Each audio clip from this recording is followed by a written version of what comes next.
been moving around for? Well, first of all, she's been moving around since she was 22, so she's been moving around for over 40 years. She's lived in 12 different countries. Wow. Yeah. I mean, she's been on the road the whole time. That's yeah. Yeah, it's a totally different lifestyle. Well, we got married in 2016 when she was Consul General in Los Angeles.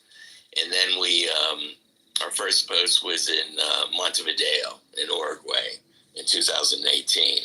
So for me, this is only our second post in Africa.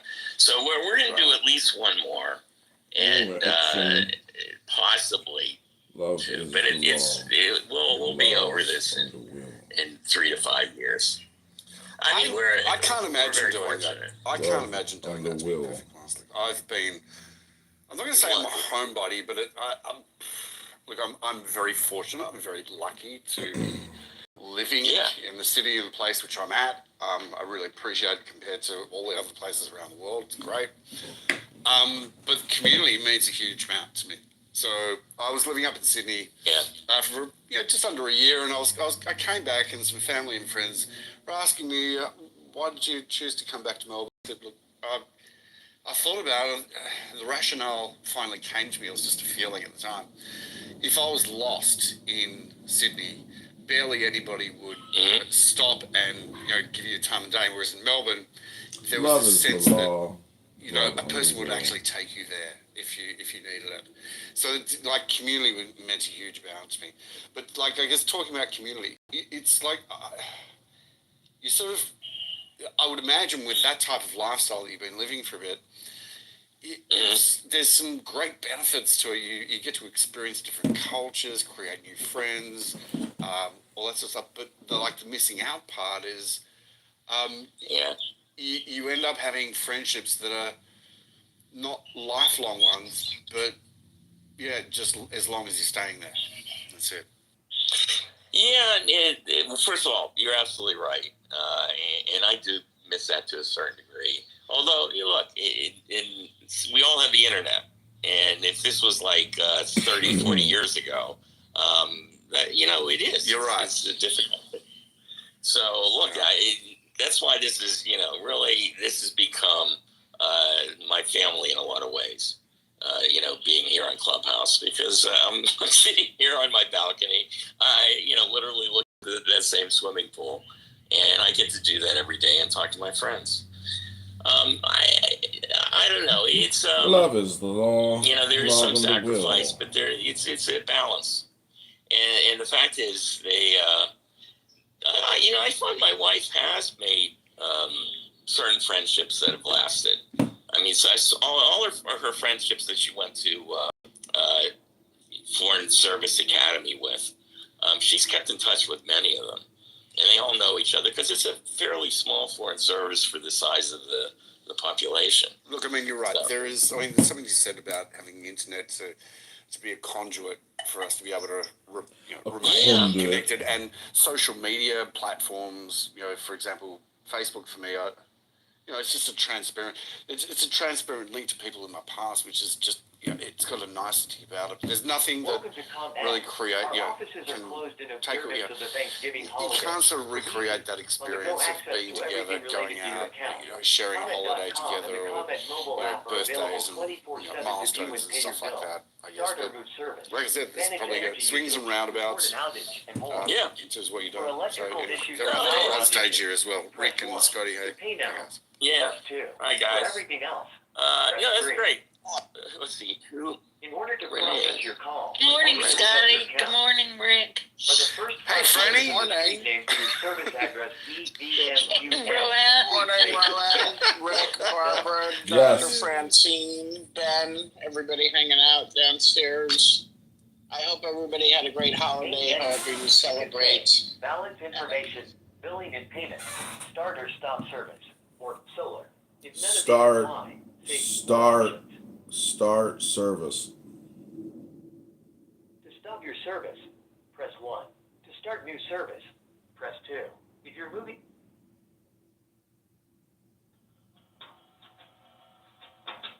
If you're using an iPhone or an Android device, I can send you a text message with a link to our Start Service web app, which may make it easier. Would you like to use the web app? No. Please hold while we transfer your call. For quality and security purposes, all calls are recorded. Please hold while we transfer you to a ComEd customer service representative.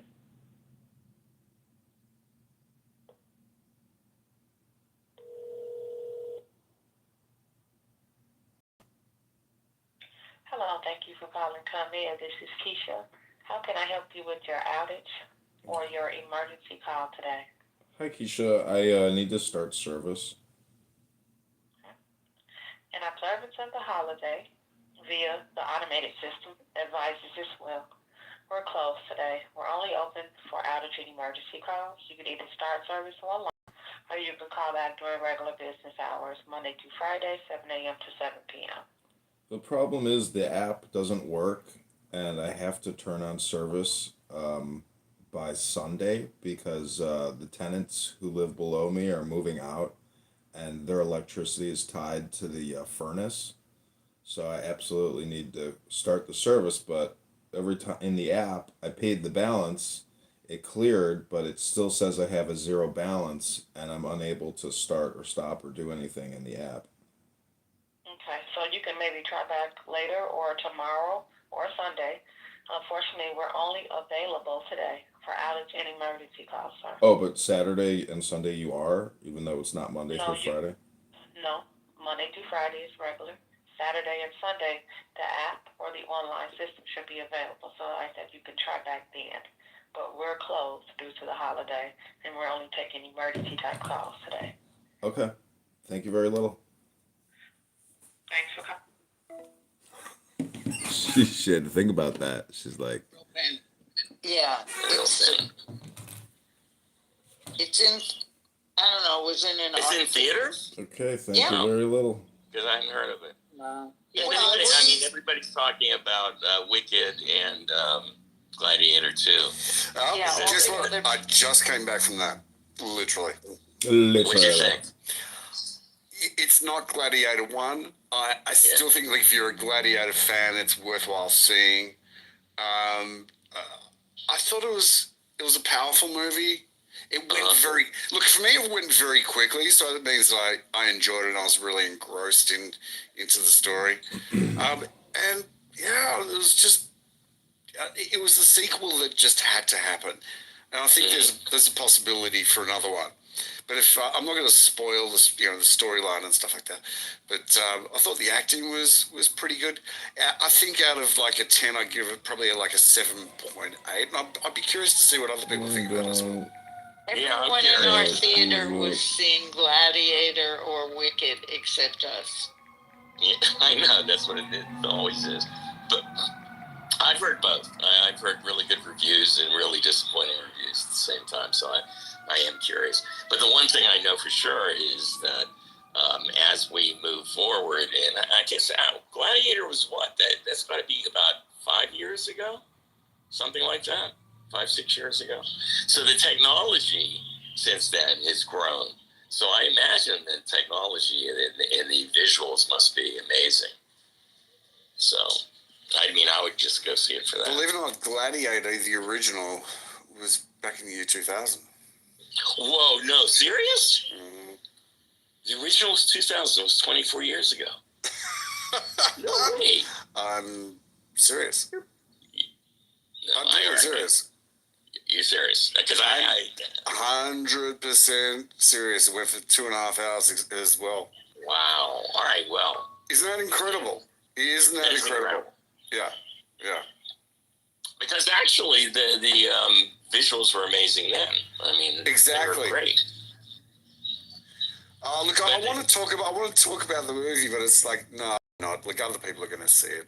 Which movie? So, Yeah, don't spoil. spoiler alert it. Oh no! Hey. That's exactly it. I was talking about Gladiator 2. Oh yeah, I won't see it. Go ahead, Scotty. Everybody, I'm interrupting. Good morning, by the way. That's go right. ahead. I'm going to be here for 2 seconds. I have to take my niece to the to get a Okay. pedicure. So I'll be. Aw, will you get yours too? I was gonna. I just don't feel like not? sitting. I don't feel like sitting. in the thing. You know, I'll do it when I agree. Thanks so much. Hey guys, I'm just here for one quick thing.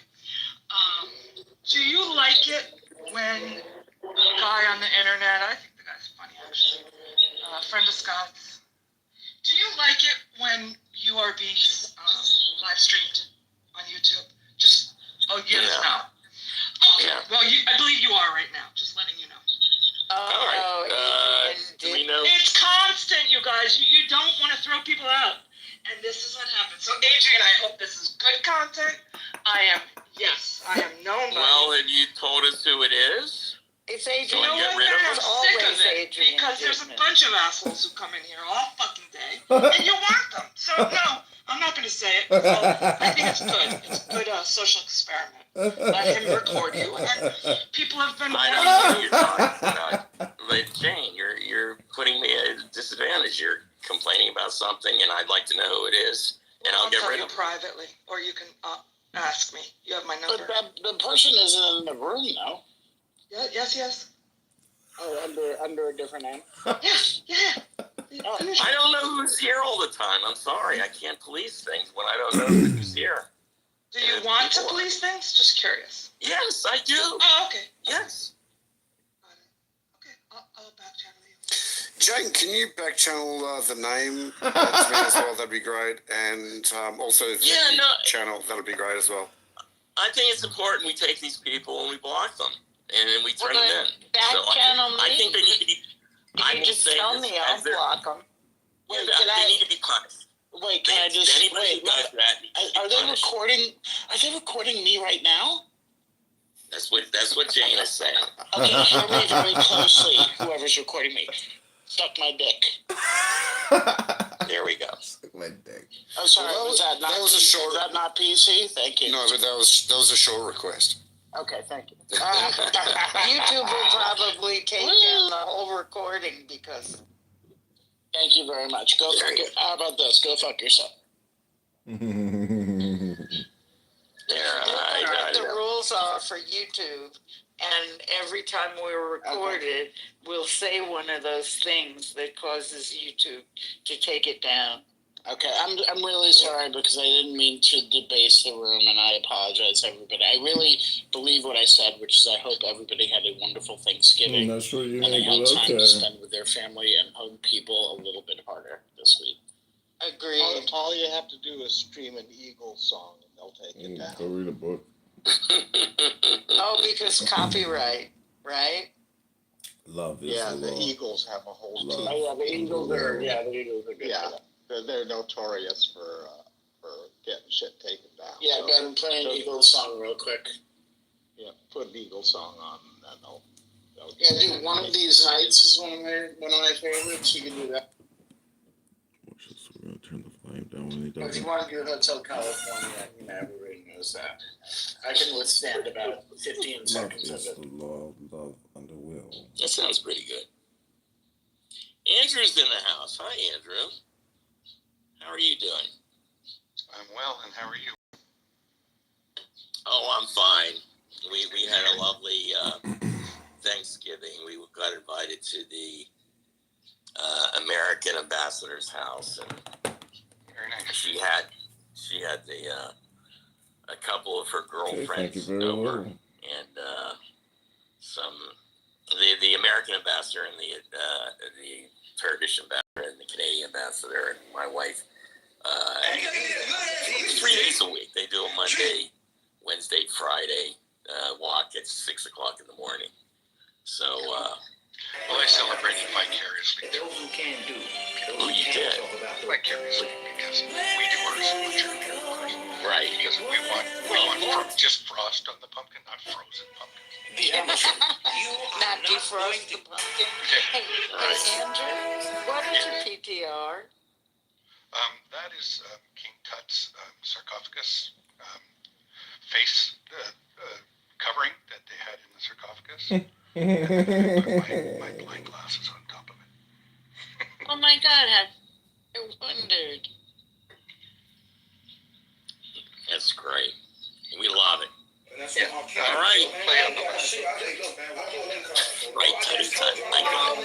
I didn't get it.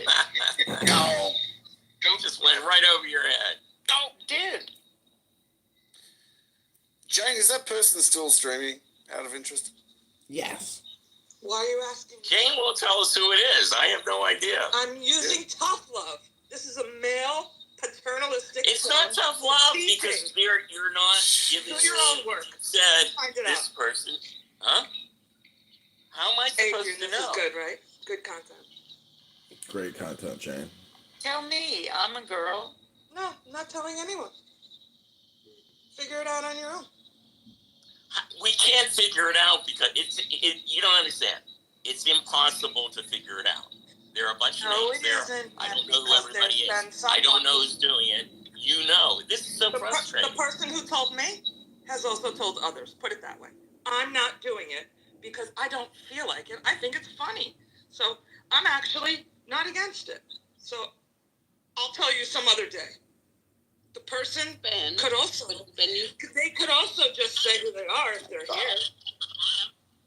Ben, you said Yeah. that you didn't mind, right? So we can let it go. That I didn't mind what? That you were on YouTube. No, I said I did mind. Oh, I heard that you didn't. No. I said I did mind. It really bothers me. And I if I knew somebody was there, I would block them from the room. Okay.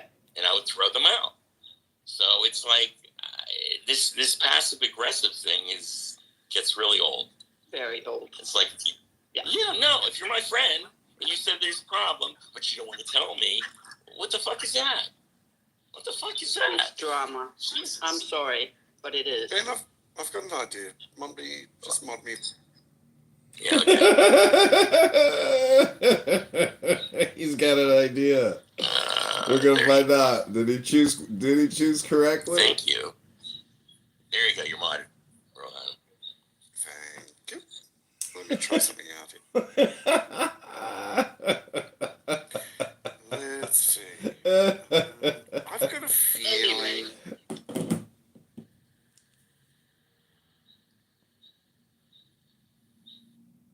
There he goes. He got me.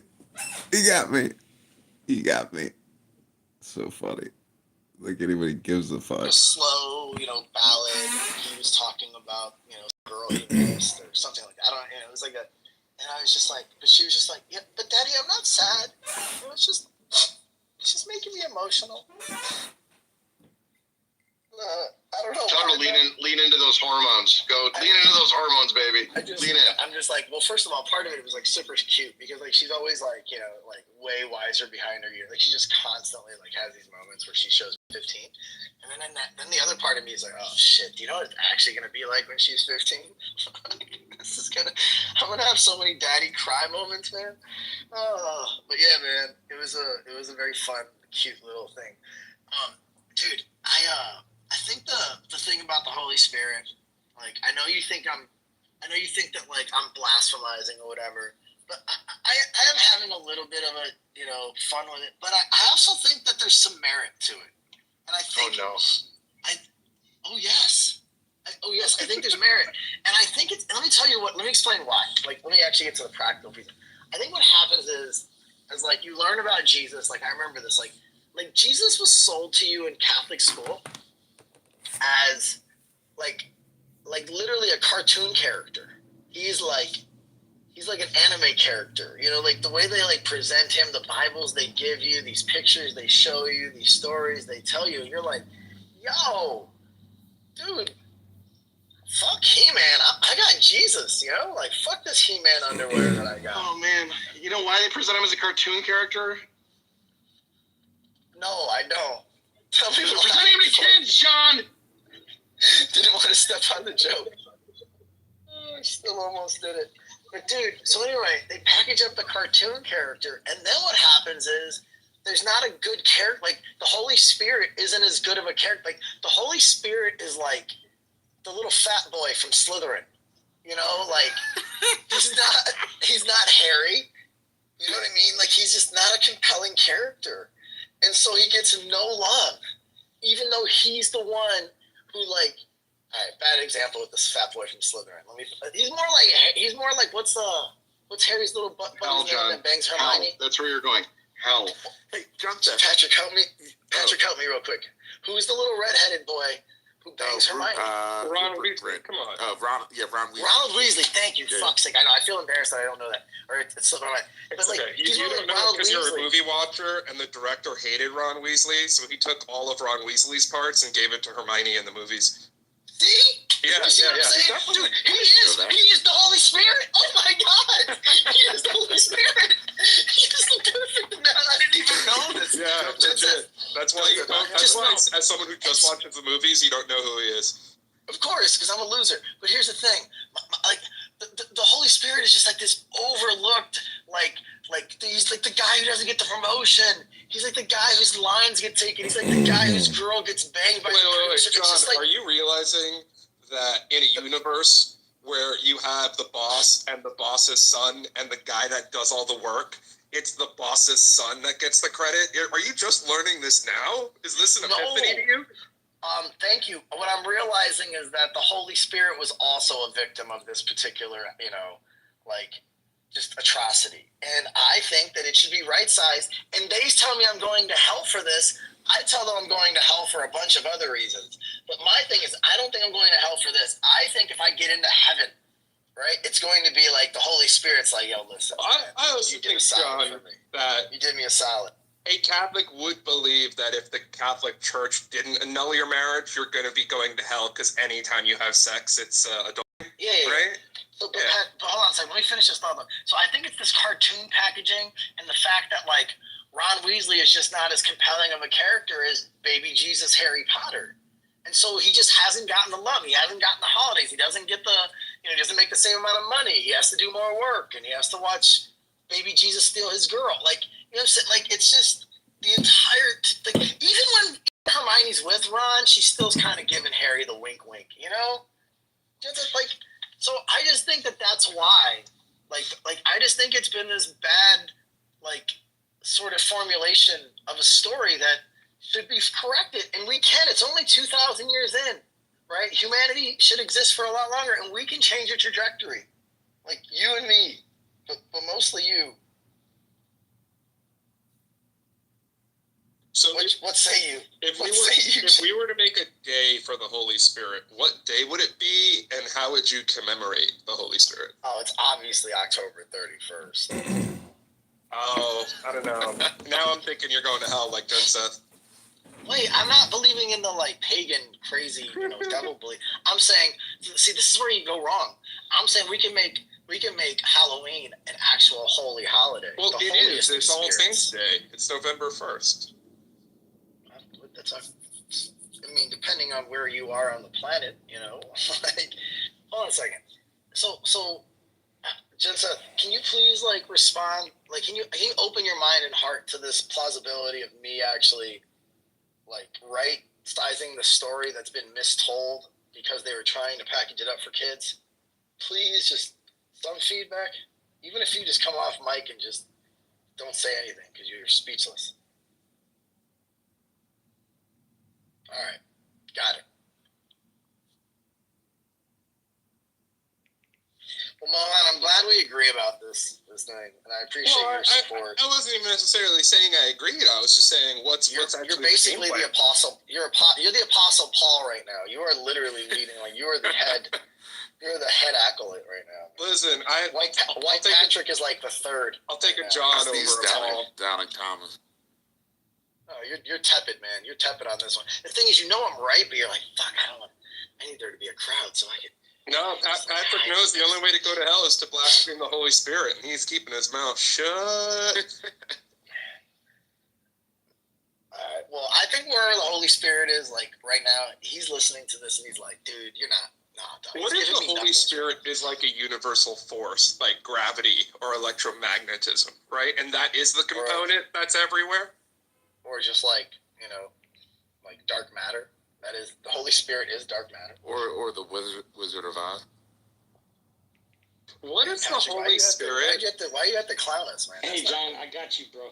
Look. So the Holy Spirit, whenever he's recognized or addressed in the Bible, he's very, very humble. And he's like, nah, you think I'm cool? Check out this dude, Jesus, So, that's why he doesn't but I thought they're the same person. So he's really just hyping himself up. He's like DJ Khaleding himself. That's why it's the Trinity, John. You got three components here. Not. Look, all I'm saying. Tidwell, one of the components is getting the fucking shaft. Okay? No little kids are getting fucking gifts on Holy Spirit Miss. You know? No. How many gifts did you get on Holy Spirit Miss Day? Bro, that's a fucking dope rap. No kids getting gifts on Holy Spirit Miss. Yeah, run with that shit. Write some bars. It's a Holy Spirit Miss. Get Holy Spirit Miss gifts on Miss Day, Chris. Bars, son. Hey, bars. John, I know you're going through this like existential religious crisis, but if you want, I could put the Holy Spirit in you. Come on, man. Mohan, I took off for one fucking day and you want to fuck me, man? Come on. That's not put my shirt back on. Listen, I was asking you for a date, and how we specifically commemorate the Holy Spirit. Now I'm just putting the game plan down and you're criticizing. I've not heard any statements yet as to how one commemorates the Holy Spirit. All right.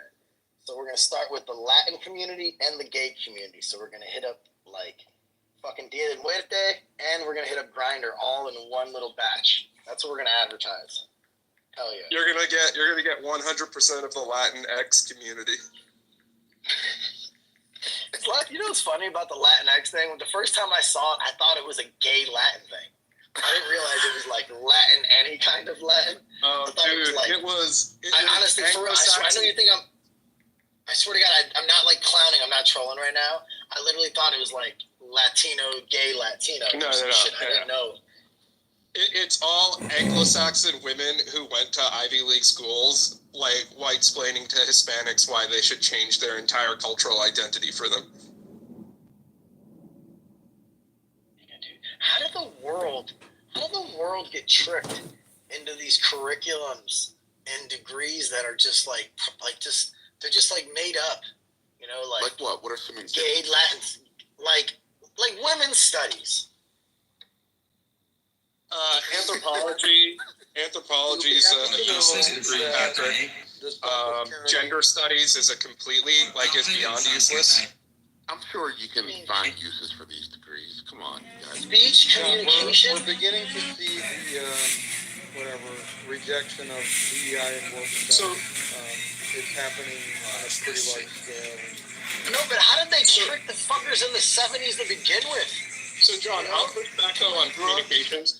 Communications is actually a really good minor. So if you have to minor in something, getting good at public speaking and learning how to present people is actually a really useful minor. No one needs to go to college to get good at that.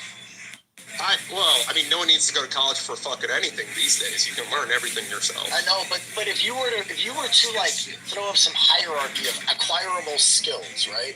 And you were to put math on one end and medicine on the complete left end, and I don't know, some electrician shit like trades, right?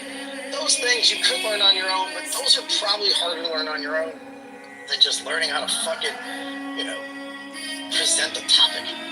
That's not a very difficult skill to acquire. But forget that for a second. What I'm hitting at is, how did these things actually become degrees in the first place? Because the federal government. How did these things? Yeah, in 1992, they made it. They reintroduced slavery. The Democrats, Joe Biden specifically, and they made student debt the only non-dischargeable form of debt. And then the moment that happened, all of the bullshit that you see started happening. The only type of slavery allowed in America is your non-dischargeable student loan debt. How is that slavery? Because literally one of the defining characteristics of America that made it unique from everywhere else is that there wasn't multi-generational debt and that you were capable of engaging in bankruptcy whenever you wanted to restart. Student loans are multi-generational. They are. That's untrue. But I didn't. No, they're not. You were hearing what you want to hear. I said you just said what made America different than other countries, was part one. It didn't have multi-generational debt, and as an individual, you can do bankruptcy and discharge your debts. Total and utter lie, Mohan. Bankruptcy was invented during the era of the railways so that banks wouldn't have to. That's not early America. That's like mid 1800s. I think. So that is not what made America different. 1776. Let me see, and then 1820. Oh, it's like 50 years before the Civil War. I would say that's early America. That's not what made America different. I'm glad you have an opinion. It was not. Well, you just stated yours. Like, that's not what made America different. Okay, great. America so we both agree. Bankruptcy had nothing to do. On them. I don't see why bankruptcy had nothing to do with early American history. It was invented for the railroads. Okay, great. So to finish my statement that John said disagrees with on an opinion level, because I have the facts. I actually knew when it was created. You thought it was created in 1776. No, I didn't. I didn't say that. I just said what makes America different. What made America different was that at its founding. Yeah. Okay, great. Great. I apologize for the word founding, and I understand the autistic nature necessarily of every single word I use in a sentence when you're in the room. It's a different reality. You understand that, right? I amend my statement with the word founding and apply the statement 50 years after the founding, and I'm glad that we have a common understanding now.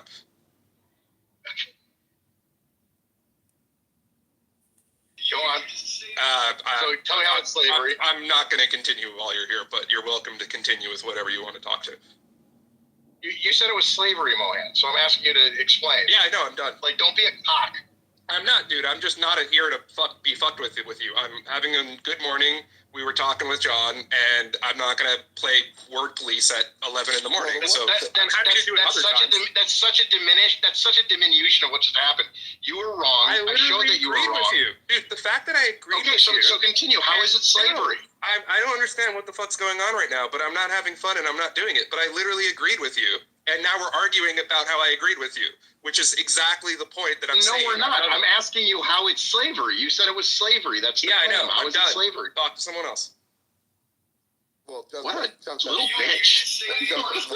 For the record, you did say that it was a lie. Please don't scroll. Just because he might have been mistaken about that one point doesn't mean that he was lying.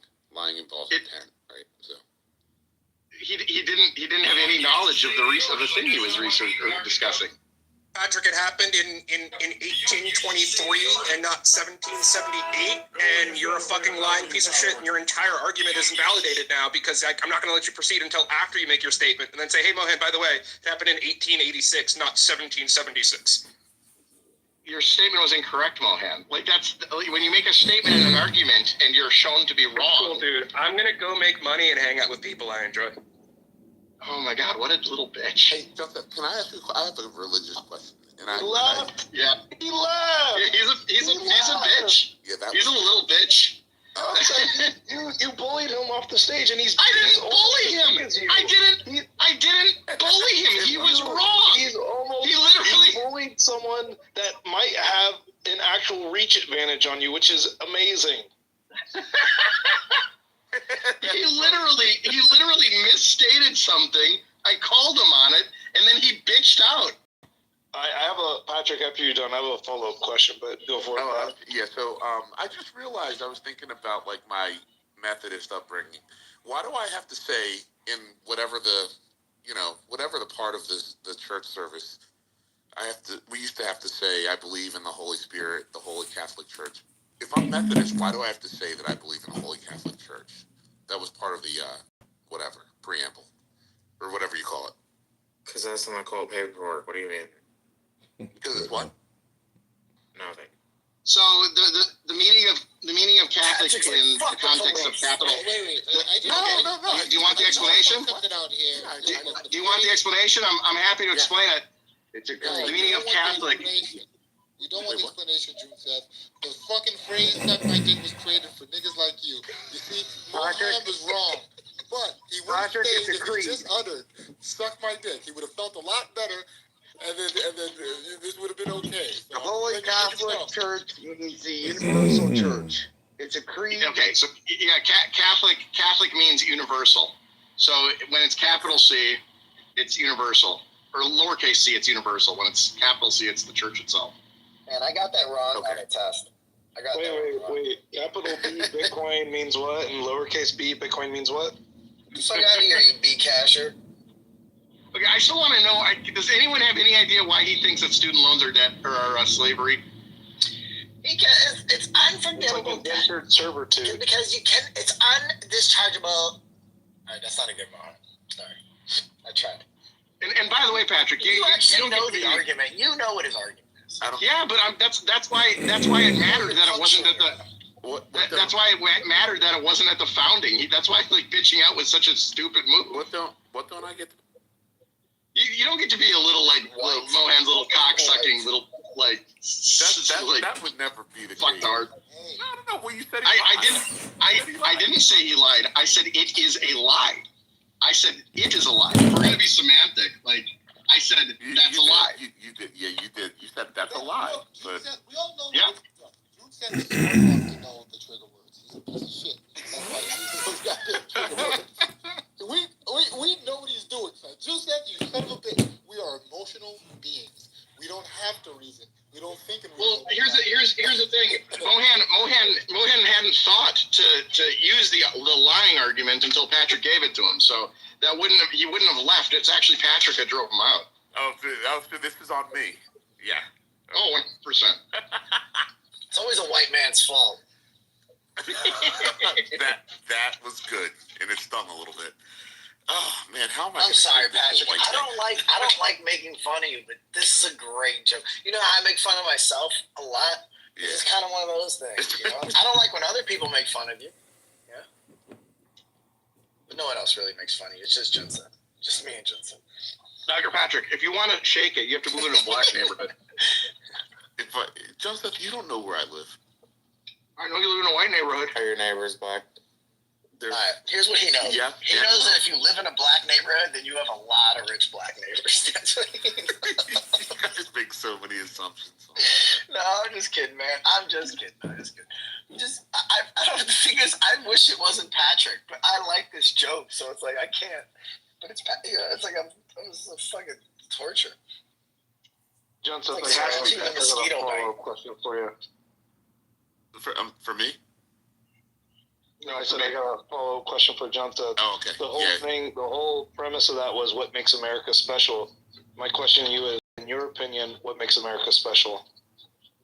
Well, what made America special was that the people that voted other people into power were exclusively landowners and the people that put money into the treasury.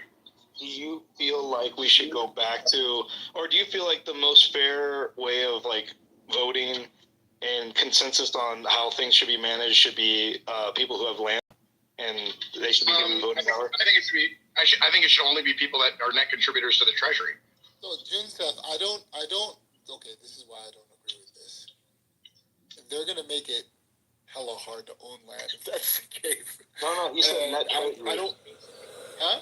Jimmy, he said anyone paying taxes essentially can vote. Well, everybody pays taxes. No. There's some people that get. There's some people that get like they get money from the government, and there's some that contribute. Still, everybody pays taxes. Even the people that get money from the government. But he said net treasury, like he like you give more than you contributors. We don't have the mechanism to track that. It's too much. We do. We just choose not to. Sales tax, like we can't. So like now we have to track every single expense. Jimmy's getting sensitive because he's a stay-at-home mom and he's net negative. Believe it or not, I don't think we should pay moms. Don't worry, you can convince your wife who to vote for. It'll be all right. That's true. That'd be great. Yeah, she gets one vote.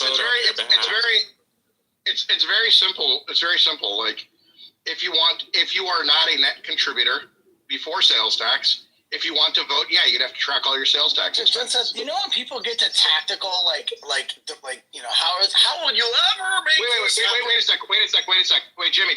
Sales tax are not at the federal level. Just realize that. Well, so no, you don't have to worry about sales tax. But hold on, Jimmy. No, it's not that. These are when you get into tactical levels about like high level strategic conversations, they just undermine. Like there are ways to figure out how to do this. I don't think it's a good way to vote, but it's that's fine. But Jinseth, like the idea that like you couldn't implement this for it to not be a reason that you should is a really bad argument. Yeah, you could implement it. It wouldn't be hard. I don't think it would be hard at all. I got a question, Johnson. If you're getting paid by the government as a government employee, is that considered? And how's that factor into this formula? Tactics. I've wondered that myself. You don't. It would be nice if it'd be cool if like all government employees, for instance, like given like the most fair system of how money is distributed, aren't allowed to then vote on how that money is distributed. If you're going to be a public servant, either you don't get paid or you don't get to vote. That's your sovereignty. I agree. I think that's a radical idea, Dave. But they shouldn't pay taxes. The whole political system would turn into payola. I would actually agree. John, that's probably the solution. They probably their taxation income or representation. Their income ought to be untaxed. They're just mercenaries. Like, I'm not kidding, by the way. They should just be treated like mercenaries, effectively. I'm not kidding. You're hired help. I think you solve that problem just by not taxing their income. So that's actually the answer. Yeah, that's actually a really interesting solution to the thing. Johnson, but hold on, I don't agree with this proposition. So just because I'm giving you the ideas on how to make it happen doesn't mean I agree. John, we're gonna have to put you in the cabinet when we do this. Now that you've come up with the idea, I'm out of the closet. I don't know why you're trying to put me back in. No, but that actually is the answer. Why would a government employee pay taxes? That doesn't make sense. It's coming directly from the treasury. It's a more efficient the most efficient way to distribute that money is to not. Or whatever. Yeah. Uh-huh. Just like it's a round trip. It's just like you're literally just wasting. It's so stupid. Well, now it's important to note. It's important to note that I was gonna make a Joe Biden corruption joke. Met you at a party. But hey, Jenseth, the reality of it is this: Met like you at a party. The landowner, like taxpayer, like. Yep. Your take on it is what are the decisions that are being made? Oh, you're basically deciding how to spend the taxpayers' money, and so only contribute. Yeah. So how about the guy who barely contributes? Like he's a plus, paid $7 in net taxes, and then Jeff Bezos pays $32 fucking billion in taxes, and just like how does that shake out? Your vote is weighted in how much tax you pay. Seven people decide. 7 people decide the country. I think it's like honestly like business. Sort of like net contributions over life. I don't think that you'll have anyone doing $7, but like you'll have people paying less and people paying more. But the point is, concentrate wealth and power because those people have more representation. They'll have more wealth. They'll essentially be the only fucking taxpayers. You don't have. John, I'd rather those people be making the decisions than like house moms who have like absolutely no idea what the fuck they're voting on because they're retarded. Well, then in that case, at least give me 5 years to become a net taxpayer, please. Can you give me a 5-year? The goal is like not in a republic. The goal isn't to let everybody vote. It's to let the people who will most likely vote for more freedom for people to vote. And yet we have a Senate and a Congress that both sides of which have eviscerated those freedoms for the last 40, 50 years. Do you know why? Because the Democrats. Because everybody's fucking voting. My British friend is listening to us talk, and he's like, you know what? It doesn't fucking make sense for the government to pay its employees just to take some back in taxes. And I think we're onto something here, guys. It's obvious that that's true. Like that's obviously it's just like it's a drop in the bucket, man. It just is like not. It's like not a material thing in the budget. It's not not about the money. It's not about the money, John. It just doesn't make sense. It's not an efficiency. I get it. Like it's absolutely insane. Like if you're in the military, I don't think you have to pay taxes on that money. What about a threshold that is maybe a threshold that is like voted on? Say someone has to be $100,000 to that contribute. Is this gameable? Is this like a bad idea? You just keep voting that limit higher and higher?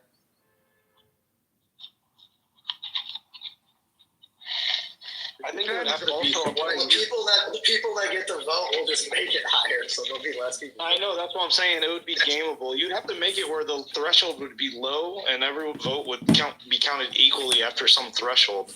You wouldn't want to do a weighted thing. That would be like crazy.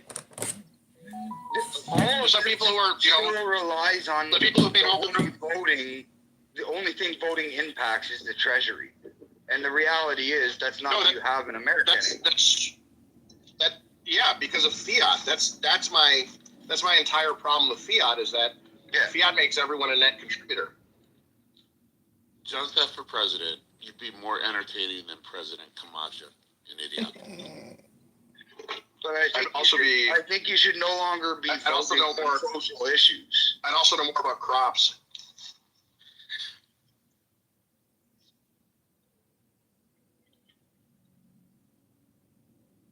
Like I don't think that the electorate can sustain this country. How stupid a majority of them are.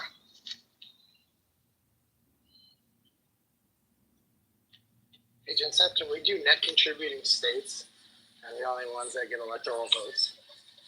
You know what's funny about that? That's such, you keep saying that you don't repeat democratic tropes, but that's literally like a democratic trope. If I were, in the event that it is, I want you to know it's incidental. I did not even know that was the case. Yeah. Can you repeat that, John? What was it? What I'm saying is, to take Jenseth's idea one step further, I think we should only count electoral votes from states that are net contributing. So I think Illinois would not count if I'm not mistaken, but I have to check that. I don't think that makes sense because then, because you can be a net contributor to the federal government. That's what we're talking about, not the. No, that's what I'm talking about. I'm talking about so if you are taking money from the federal government, right, to fill your budget, right, to fill your unfunded mandates, etc., versus those that are having surpluses and don't take money from the federal government and get bailed out, which is effectively what happens. And honestly, it probably, you know what the truth is? There's probably, and I guess there's probably a couple different ways that you would look at that, right? Like, okay, is the state tax-based? Are they, right, do you look at how does the state take money from the federal government, or do you talk would you look at it in terms of, which I think is what Jenseth is sort of pushing back on now that I think about it, is do the citizens of that state do all the citizens of Mississippi collectively pay more into the federal government or take more from the federal government, right? And that might be a different way to do it. But anyway, I don't think it's that much different. I think it's pretty in line with the same idea. I think it's usually different. It's usually different because I think that if you did here's the thing about conservative states that are different than liberal states. If you gave the conservative states a vote that was we are no longer going to take a penny from the federal government, but as a result, everyone in the state is going to have to return to horse and buggies. I bet you I bet you in a conservative state they would vote for that. Maybe. Maybe. It's an odd hypothetical, but it's who wants to go back to the 1830s? Whoa, that's what I'm saying. If that's the railroads. It's Oregon Trail. When was Oregon Trail? Just because my point is that just because the population or just because the politicians take money from the federal government, it doesn't mean that the populace thinks that's a good idea or wants that to be done. Yeah, no, that's fair. I think that's fair. But also, I'm saying the other way to look at it, though, just the kind of do the collective, citizens of whatever, I don't know, Illinois, do they contribute more or do they take more from the federal government? When you just take all of us, all the net taxpayers that are paying in, and all those that are just getting aid or whatever. Then you just be ruled by Silicon Valley. It'd probably be New York and California and Florida. Probably, you're right. Maybe techno. Not even that. It would be Silicon Valley. Because think about it. You have someone who makes $80 billion. No, I'm talking about states. So it'd be next, and I bet you would probably. You can look this up, but I bet you'd be New York, California, Texas, Florida. Maybe Arizona. The favorite trope of the left right now is that all the right states take more money than the left-wing states, and the left-wingers are I need you to know. I swear to God, Like whether or not that's true. But like, I believe it enough. I believe it enough to tell you what the trope is. So I hear I'm you, but telling I'm you just what saying it's not what. Like I'm not repeating what I swear to God. That's not what I was just. I understand. Along the lines That's of why that. I'm telling you. I'm telling you what the trope is, because that's what like the left has been saying now for years, that we could do more. And I was like, yeah, but like no one cares. If the right could like excise all of the money that the left gives them, they would, because they just want to be left alone on the whole.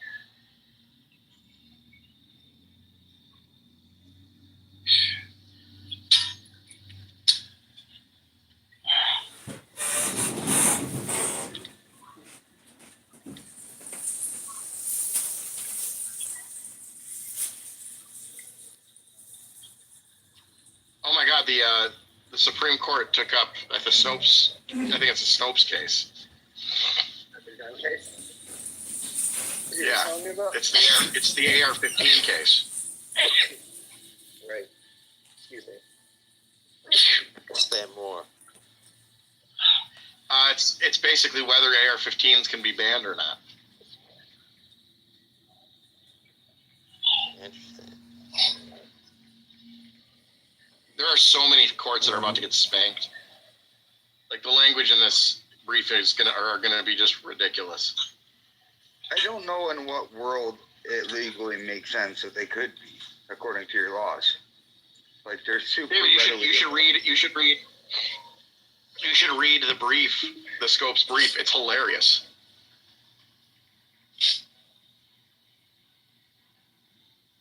The brief is like, somehow every court with the AR-15 has decided that like all of the tests of Heller are not compatible with this firearm, and like it's just chastises them up and down. Dave, it's not so much ban the AR-15, but ban all the parts and say they're assault weapon attachments or features. Yeah, but that is in effect banning the AR-15. Like, I don't know. No, but even that's that. what I'm saying. They do. That's how it looks like. You asked how would they? That's how they do. Yeah. They're about to get spanked on this like lowers, the partial lowers too. The best point in the entire like trial was brought up. Like I don't think the federal government understands that they're like on a course to have the NFA completely dismantled. Please do. I just want to get suppressors. No problem. Everybody does. The entirety of the suppressor like law is based on the fact that in James Bond the weapons go pew pew when they're fired with a suppressor. They don't do that. Well, everyone on your side believes they do, John. Are you on their side still? I don't even know. John said he is not on their side. He's a Republican. He's kicked out libs from the room yesterday. Like he's a new man. Oh, nice. Okay. I'm definitely not one of those. That's definitely not. Unless you're talking about like a 1980 Ronald Reagan version, then yeah, I guess you could call me one of those. All right, man. Can I finish the school? Oh yeah, please keep going. Can I finish the school loan thing? Yeah, by all means. No, I think we all interrupted. I was just going to say that the reason that it matters whether it was the founding or not is because if in fact the non-dischargeable debt was a thing that was around like long ago, I don't think it was considered part of slavery. It was the standard for debt before we invented bankruptcy. So I want to hear an argument that doesn't. Foundation. We literally had indentured servitude as like a financial system.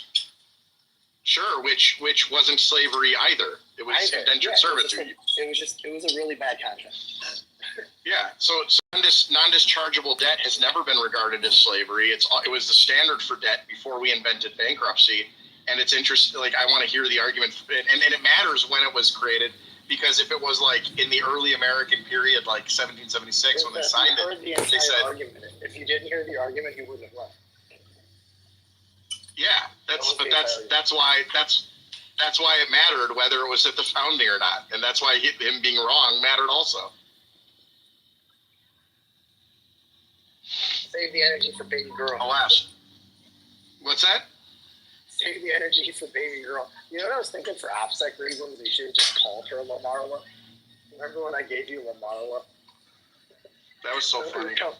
We were coming up with names for her, like Lamarla. Dude, I have to take a picture of her with the Peter Todd as Satoshi. I got a onesie for her. That's funny. It says Peter Todd on it, and I gotta take a picture. Thank you, Peter Todd. This is your namesake. This is my daughter, Peter Todd.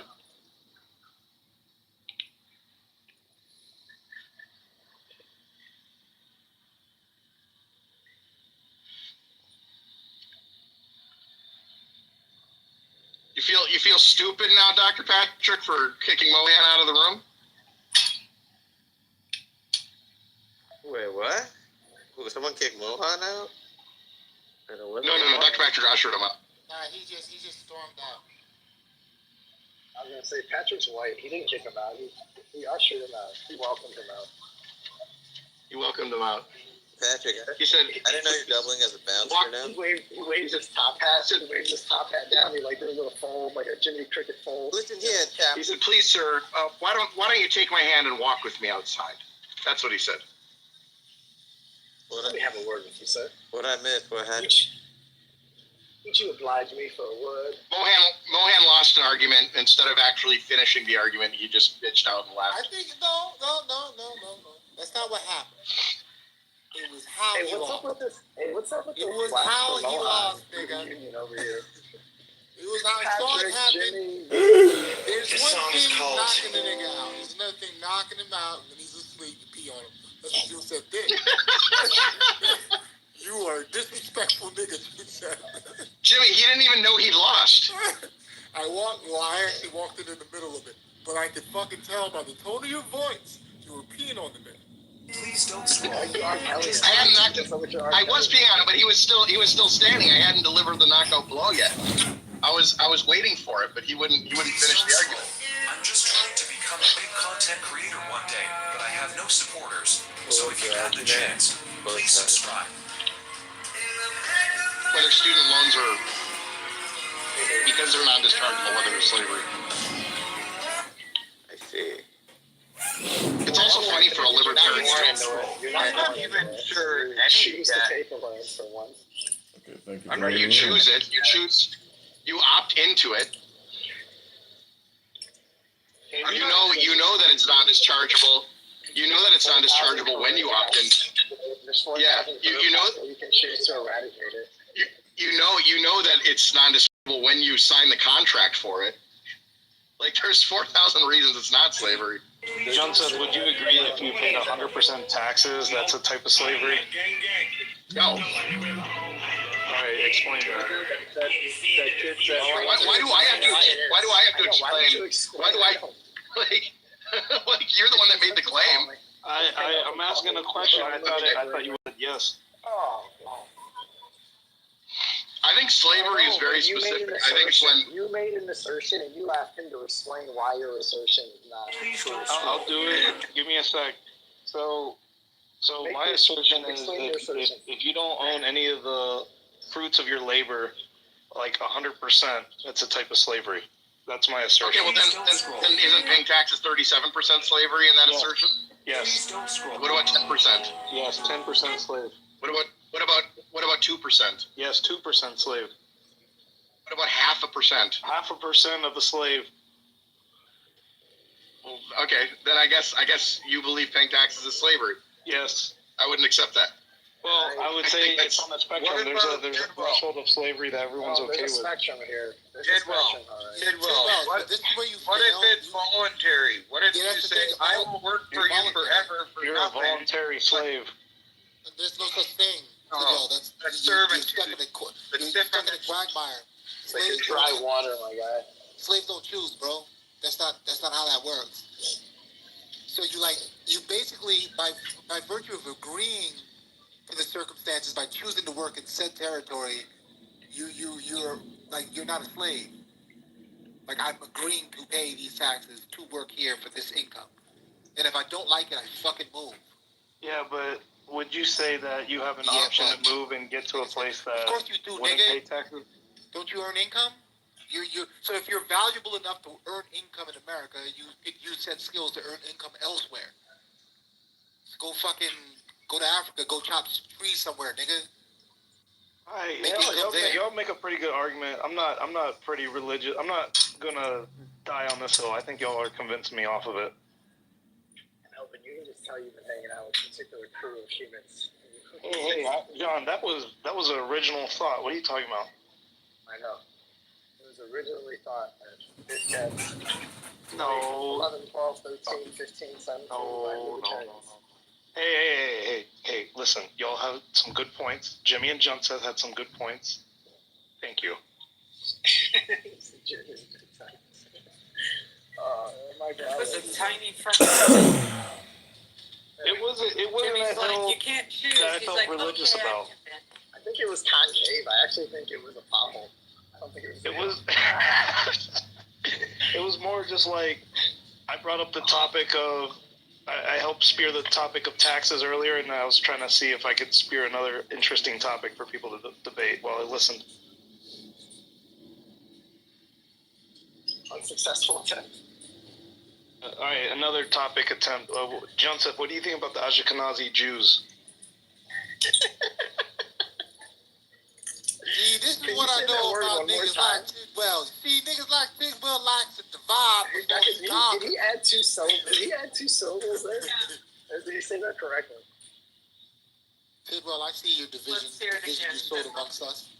Hey, Michael, can you say that one more time? Dude, Tidwell's in Georgia, man. He's saying it in Tidwell's in Georgia. He has a little black in him. Oh, okay. Ashkenazi. John, you told me to call you. I do, and you don't answer. Oh, sorry. I had my ringer off. I didn't realize that. I was just trying to save you from this conversation. I was just doing that as like a lifesaver. Here. No, I see. Are you good? Do you need me to do that again? Joseph, what do you think about the Freemasons?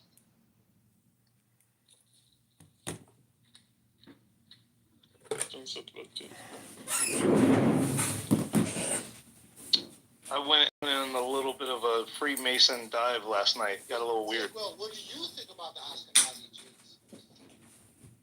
So the first time I heard that phrase was from. Do you remember that skinny white kid that did the podcast, the Bitcoin Meister? Do you remember him?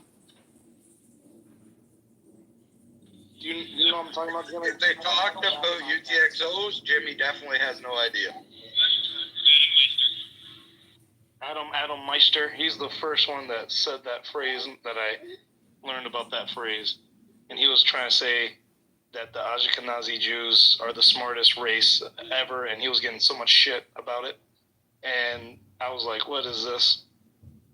And he was trying to say he was this, so he was smart or something, where he could, whatever, be of a position of authority. I can't remember exactly. But then the funniest thing I remember was on his YouTube live stream, he said, smash that like button. And in the comments, someone said, smash that dislike button. And this was back when YouTube counted the upvotes and downvotes. His downvotes like skyrocketed to like 200-300 downvotes like immediately, and I just thought that was the funniest thing.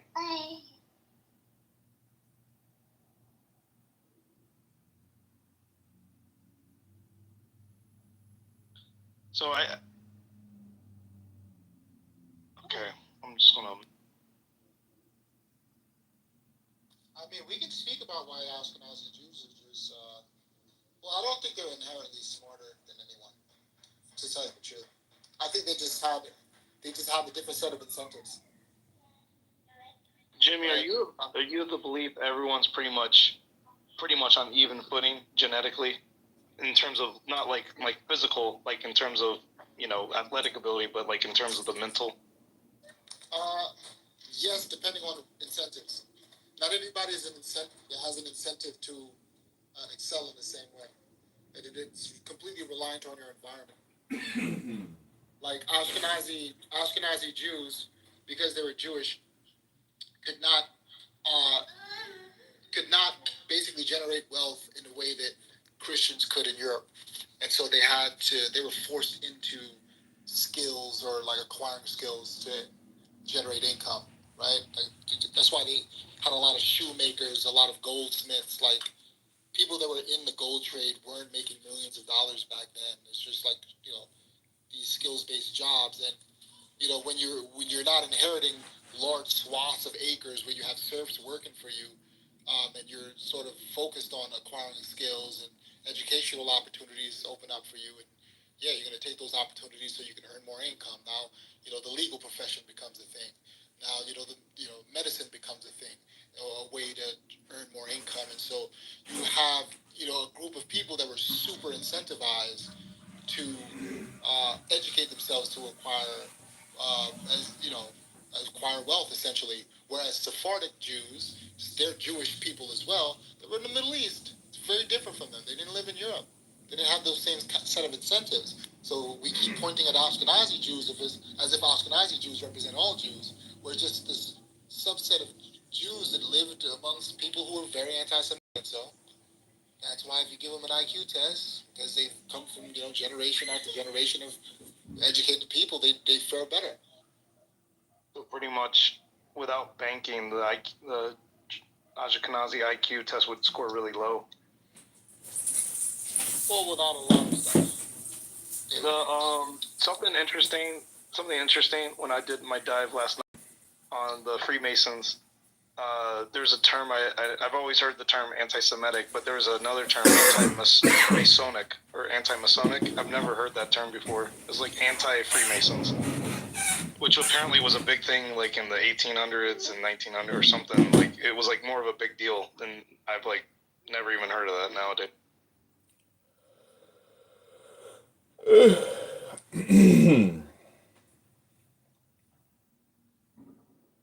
people like to think Freemasons are like some whatever. I have a bunch of family who are Freemasons. My ancestor was I think they used to be a big deal. I don't think they are anymore. Yeah, which is probably why nobody cares. There was a place. It was like.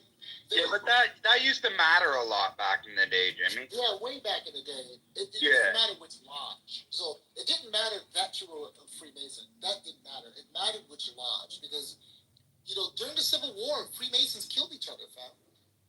Like, you know what I mean? Like during the Haitian Revolution, Freemasons killed each other. You have Haitian Freemasons that were fighting French Freemasons. It was like, so it doesn't it's not like a fucking overarching organization where everyone's collaborating. It's all bullshit. It's a fraternity.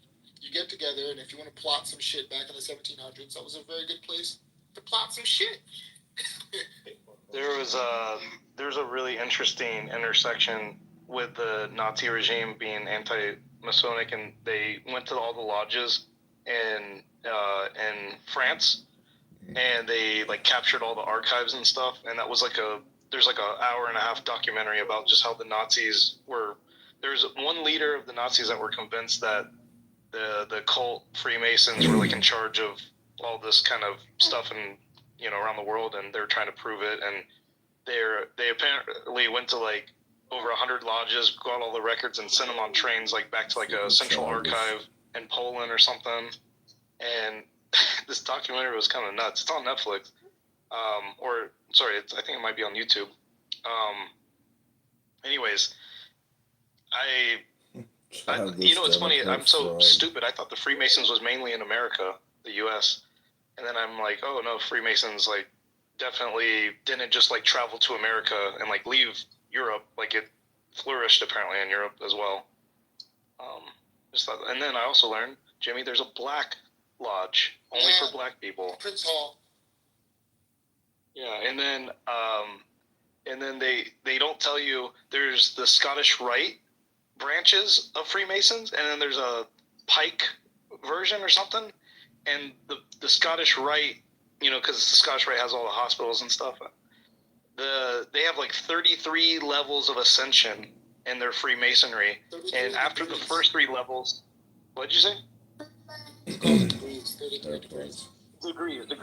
Yeah. After the first 3 degrees, it's totally secret. They don't keep any of that public. You're just supposed to go to Alex Jones to get your information pretty much at that point. Because everything's pretty much sealed lip at that point. But they don't seem like they don't seem like a very exclusive club, because I've met a lot of dudes who are Freemasons who are 100%. Losers. 100%. Yes. You have to get voted in by the lodge here. So, like, the lodge you come from is very, very important. Yes, right. Right. So, like, some lodges are super prestigious, and then you have to get voted in. Bro, the one in Las Vegas ain't shit. I'll tell you that. Because the guys I met from here tell me they're Masons. I'm like, dude, I wouldn't trust you to make waffles. Yeah. What degree did they say? What degree Masons they were? I don't pay attention to that dumb shit. No, but it's interesting because it's like there's so many damn levels, dude. There's 33 levels or something on the Scottish Rite branch. Jimmy, one that's legit is I do have a family friend whose father is in the Bohemian Grove. That one's legit. The people in the Bohemian Grove are serious people.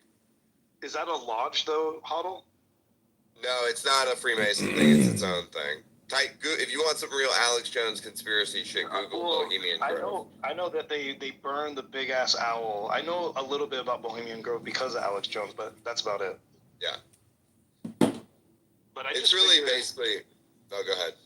I just figured that a lot of this Freemason society, secret society, fraternity within fraternity type stuff is probably like interlinked and intersects with Bohemian Grove stuff. My buddy's dad was telling me about going to Bohemian Grove, and he was like, yeah, there was this guy I was talking to there, smart guy. He owned like all of the Wetzel's pretzels in California. Man, what was his name? It was like Andrew something. And he was like, Andrew, fuck, what was it? And then he was like, oh, Andrew Wetzel. That was his name. I was like, oh, you're talking to the guy who owns Wetzel's pretzels. That's fucking funny, man. So Andrew Wetzel is an occultist. So as someone that got taxed for society, right? This is what I love. Because when I was in university, because you get these memberships. So once you're in the society, you get this membership. You can join a union club. It's just all this shit. You know what I found out now that I'm older? It's just a way for people to misbehave and be protected. You're in these clubs. You're cheating on your wife. You're doing lines of coke, and you'll get in trouble because you trust that the guys that are around you are all in the same, have the same thing to lose, if that makes sense. It's like if niggas are not getting together to rule the world, they're doing gay shit, and they don't want the shit to get back to their wife. Totally, dude. That was my perception of Bohemian Grove. And by the way, Richard Nixon went to Bohemian Grove once because it was in San Francisco back when he was in politics up in that region or whatever. And he was like, it was the goddamn faggiest thing I ever saw in my life. Goddamn faggot.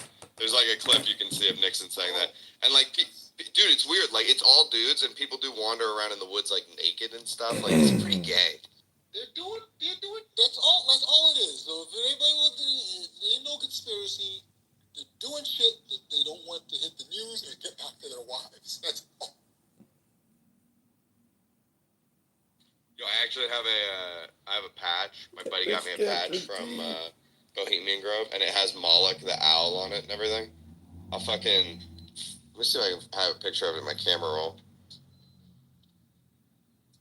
I don't know what the whole thing with the Moloch is. These niggas like this rap shit around tradition. It's all retarded. Yeah. I really take this shit seriously, fam. Nonsense. Because I remember, like, in the society, you get the emails, you got all of these fucking, because they're all dying, by the way. Like, all the biggest club in New York is Union, right? They're fucking dying. Nobody young wants to join. Nobody young thinks it's worth it. So, there was a major recruiting effort, and like 2 of the guys in the society was gay, and they ended up dating these 60-year-old fucking like super wealthy, like guys got grandchildren, like dating these niggas, and I'm like, this is what this is about. Oh, I found it. Okay, check it out. This is the patch my buddy brought back from Bohemian Grove. Look at it. It's creepy. It's got the American flag and the fucking Moloch, the owl god. They need better craftsmanship. They should have hired Ling Ling or some shit.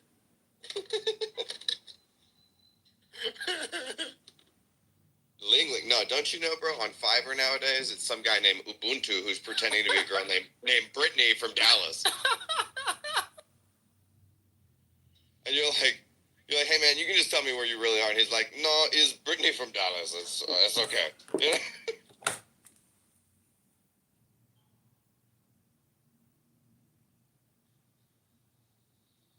What's the story behind Moloch exactly? It's like some pagan tradition, you said?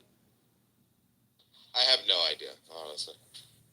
The owl is supposed to be just a symbol for wisdom, but their like main slogan is weaving spiders come out here. Right. Basically, like it's on the gate outside. Crypto, you probably know people who've been. I've been. Oh yeah, you've been. That's right. Yep. I think we have a Bohemian Grover in the chat. I think the gay stuff.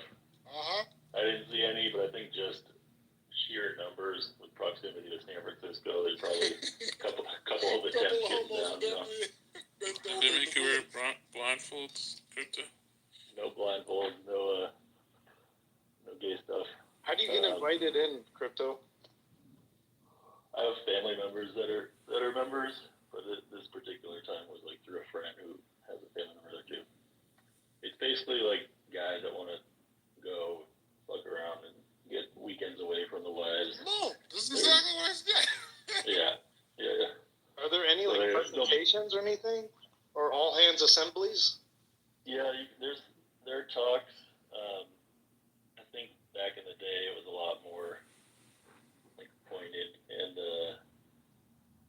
I mean there's gonna be like people that branch off and do their own talks too. If there's like some world leaders and shit, but the stuff that I saw was, like members of the Grateful Dead were playing music. There were talks about special interest type stuff, like more. Did you go? Now there's two. Did you go to the Spring Jinx or the other one? Yeah, Spring Jinx. Yeah. That's the lesser one. They let the people like you or me in there, but they wouldn't let like you in like the real one. Which is in October, I think. Yeah, check for invitees. I think the October one is where they sacrifice the young virgins, Speaking of October, TabConf, October 13th in Atlanta, Georgia.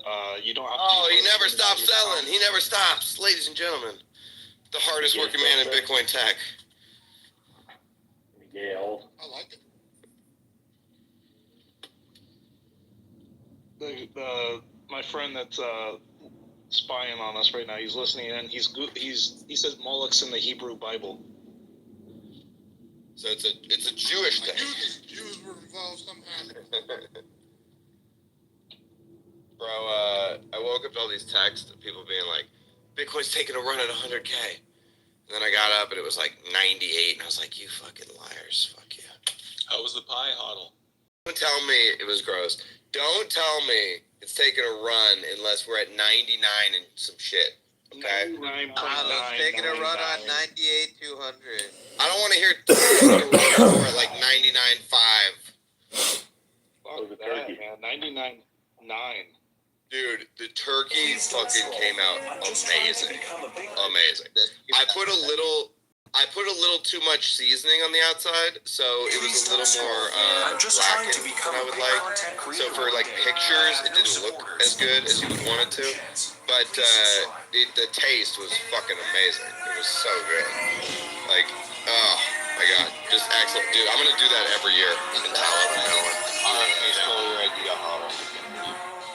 You know what's funny? Me and RFK had the same exact setup.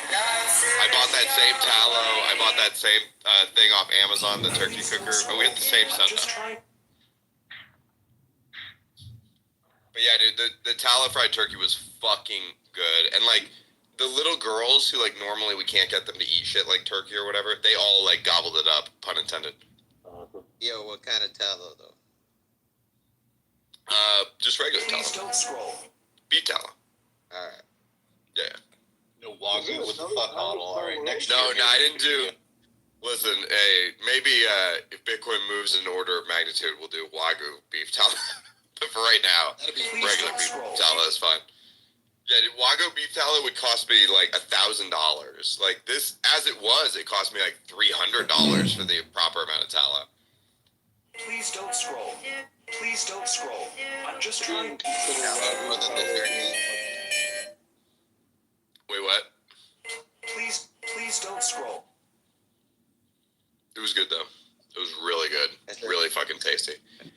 I said, was the tallow more than the turkey? Yes. Yes, by a lot. By a lot. I think the turkey was only like $50 or something, and the tallow was like $300. Yeah. Dude, that's my new favorite method though. And I'd never fried a turkey before.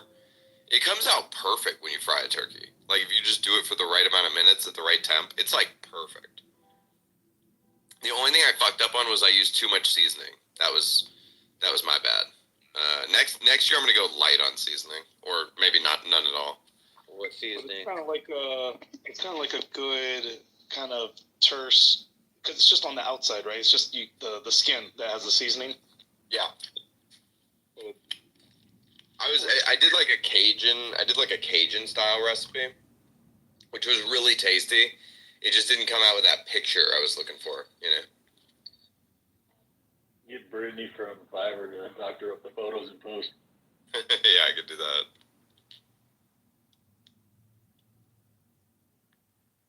It's fucking good though, man. Really good. And my wife made all the sides, like all the sides were seed oil free, obviously. It was a fucking delicious seed oil. Make America great again. I'm fucking up these leftovers right now, big boy. Oh, leftover turkey sandwich, bro, on Friday. It's the shit.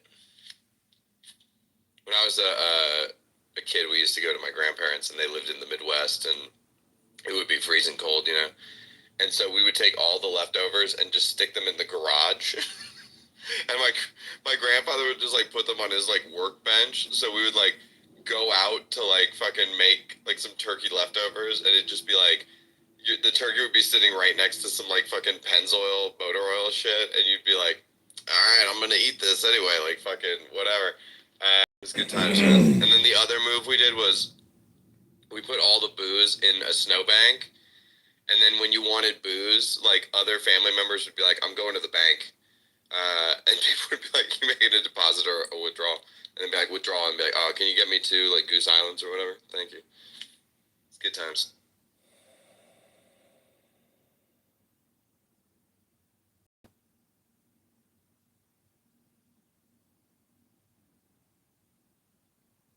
But that garage turkey, bro, it hits different. Auto, I consumed your content for the first time on YouTube, and apparently you have a friend that likes Dogecoin. What were you watching? Something. I was watching YouTube, and then your short came up. It just came up. I was like, oh, I know this guy. I'm gonna watch this. And it was you in the car talking about people calling you about shit coins or something. Oh, funny. Is that getting a lot of views? I mean, it came up on my feed, all natural, so you're doing something right. That's actually from last cycle. By the way, I don't put out any of my own shit to YouTube or whatever, obviously. I think I posted that video to Twitter back in the day. Maybe I'm thinking of Twitter then. Maybe it was a Twitter short I'm talking about. Somebody could have put it up on YouTube for sure.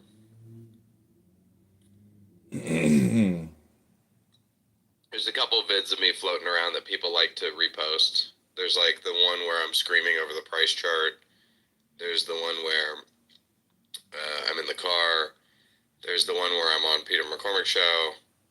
And then there's the one where I'm on Walker's show. All those are like viral. Dude, you sound, in one of them, you sound like freaking Max Kaiser. Oh, that's the price chart one. Yeah. I may have been channeling Max a little bit. I don't remember it being about the price chart. I just remember you just like saying, and then we're gonna go this, and then it's gonna take over. Yeah. It's just me screaming over the chart in my wife's car.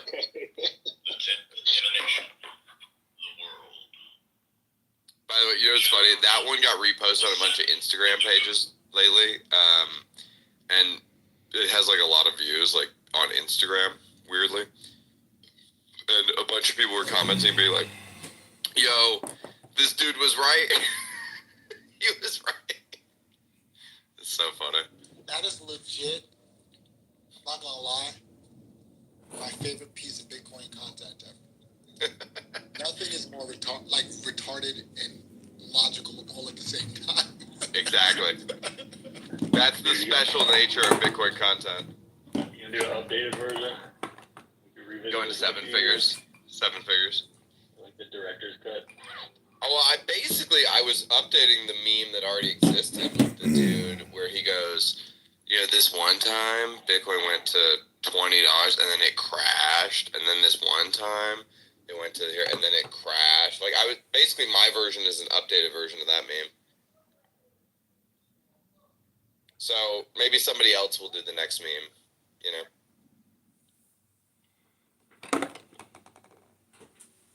It's gonna be sad when it crashes under 7-figure, dude.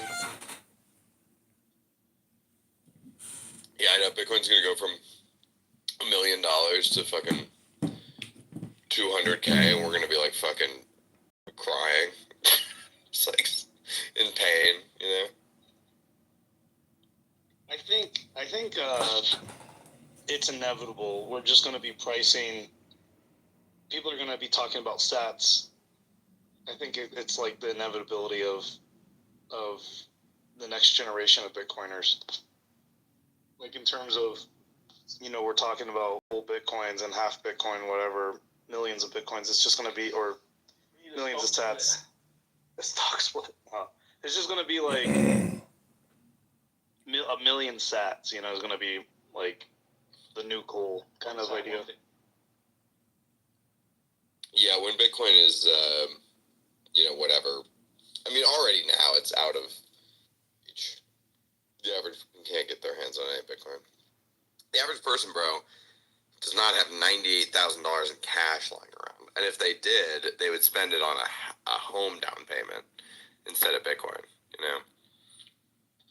So, a $500,000 house right now, 20% down.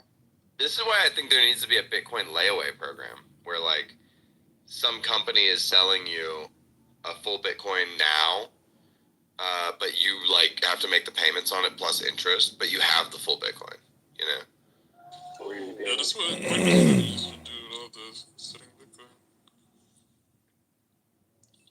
Like, earn real yield on it. Because think about it, people will buy $100,000 cars. Like, I go to the gym parking lot, and, like, every car costs $100,000. It's crazy.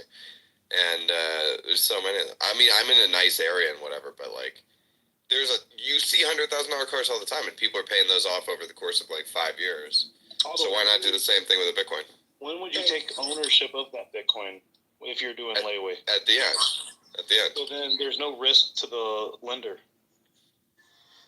I think well, the risk is does that. The risk is that you don't pay it back. That's the risk. Well, but what I'm saying is if they don't get the Bitcoin until the end of their loan, then they keep the collateral. So I think my understanding of normal layaway is you get the thing that you want up front and then you pay it off over time. So this would be like I'm just using layaway as shorthand here. Like, no, but it's an interesting idea to lock in the price. Like a multi-sig, and then give them like a fake Bitcoin. Well, I'm just saying, like, it's an interesting idea to pay it off. Right, to lock in a price and then say, hey, I'm going to pay interest on the opportunity to pay you monthly for collecting sats at this price. I'm going to lock it in and pay you interest. I think that's interesting. I don't know if anyone's doing that. That's a good idea. And then if Bitcoin goes below the price point, let's say it goes to 70K and you want to cancel out this contract, you just pay a penalty fee where you don't collect your last couple payments of sats that you were going to get in the last month or something. Like, you hold a couple months of sats maybe as collateral to make sure you keep making these payments. But then if the price dips down, you might want to keep paying them because it might jump back up. So it might be an interesting opportunity, right? And that is actually how layaway worked. It was a Christmas planning thing or whatever. So people would like make a down payment at the beginning of the year and pay monthly, and then they would get it at the end of the year when they paid it. Yeah, but they would get the presents for Christmas up front. No. Can you imagine? They would pay it off get it at the throughout end. the year. Get it at the end. Yeah. There's financing. There's all kinds of other financing, but layaway was specifically that you get it. It's like going to fit. You're laying it away for later. Yeah, they had a back room where they like put everything. Yeah. Do I have this backwards, David? David, I thought layaway was Christmas is coming around the corner. It's November, and you're gonna buy stuff on layaway, which means you can buy. Never. They don't give it to you up front. Buy now, pay later. Buy now, pay later is the new version of layaway, and that's how the new version. So works. where you get the product today and pay for it. By the way, layaway is not a credit product. So like, if you stopped laying it away, you could go back to them and be like, "I want my money back," and they would just give you your money back. Wait, so when I was minus some fees or whatever. I was helping implement in QA layaway at NCR with Hobby Lobby, and when we set it up, my understanding of the process was they essentially it would be more of a credit People thing. may have reused the name and done it for credit or whatever too, but this is what layaway. What we're talking about what we're talking about is the original version of layaway, like from the 70s and 80s. Yeah. Interesting. Okay, so I had a skewed, maybe modern NCR point of sale impression of it then. What you guys were doing is called buy now, pay later. Although people may have been using the term layaway to describe it. We definitely were using that term, so that's why I'm confused. They now call that buy now, pay later. That's what it's called. Yeah, but by the way, it's a hugely popular. How are they guaranteeing the person would keep paying if you give them the product? For layaway? No, for his thing. Oh. For my they're not. There's risk. There's credit risk, and they're underwriting the individuals. And so Affirm is like the big company that does it. It's a buy now, pay later is a hugely popular space in fintech. There are a lot of companies doing it. Yeah, it's like Klarna and all those. Yeah. No, but I mean, probably not that many people in the room are using these products. Like, is anybody using these products? Probably not, right? But like, for normal people, they're hugely popular products. Yeah, no, I tested it out once, but one of them IPO'd. It was like multi-billion-dollar valuation. I was shocked. I'm saying like just one of our largest like debit payments, and the annoying thing about Affirm is so when a merchant puts through a charge, they can put whatever merchant name they want. So this lets like Microsoft put through a charge that says like Xbox Live or whatever, so you don't get confused. They could just say Microsoft. But Affirm puts their like contract numbers into everything, so like they just have like like over 1 million different like merchant names for Affirm. It's literally like every single customer contract they like just put the little thing in the merchant names. Yeah, I think it was Affirm that I was talking about. The IPO 2021.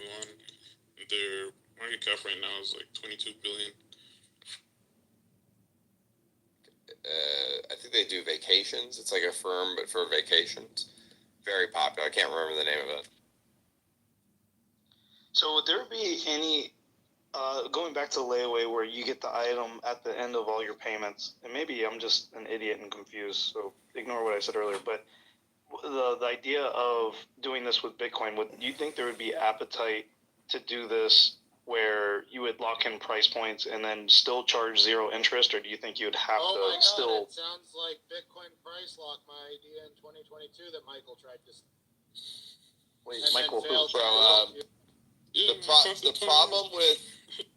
problem with the Bitcoin layaway thing is when people get underwater on their Bitcoin, they're gonna stop paying. Right. It's when the Bitcoin price moves away from you, they're going to default at that point, and so like those, interact negatively.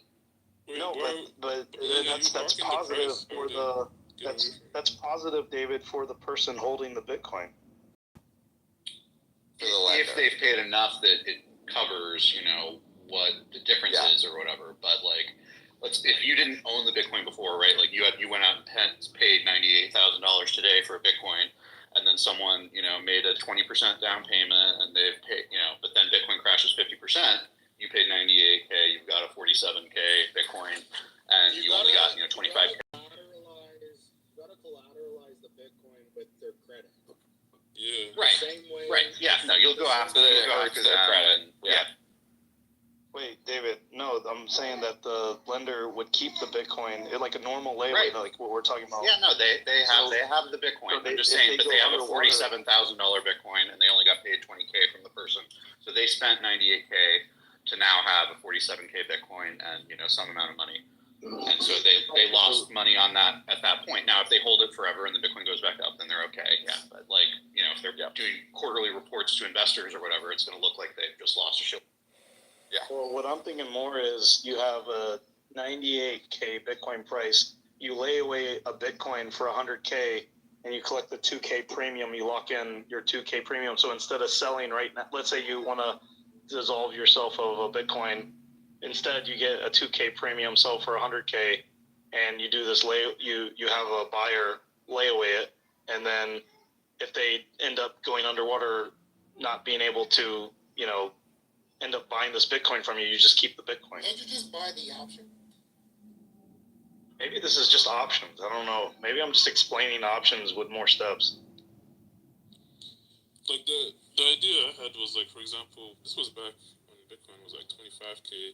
I was saying you can sell the Bitcoin at 50,000 and then have them do monthly payments, but then you'll get like a freaking hedge fund or whatever to buy the Bitcoin at spot at 25.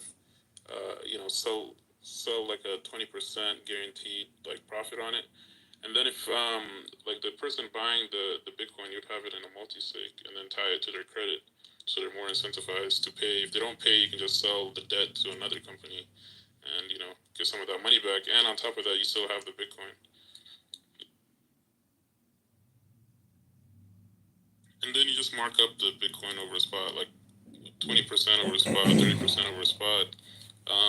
In fiat terms, that's great returns. In Bitcoin terms, they basically get a discount in 4-year term or whatever. Tidwell's idea of this is good too, though, where there's sellers that would take a premium for the cash flow, the future cash flow, opposed to selling right now for the current market price, right? So if you have somebody like Bitcoin Tina, for example, that's going to get shaken out of his position either way, he could take a premium on the sale.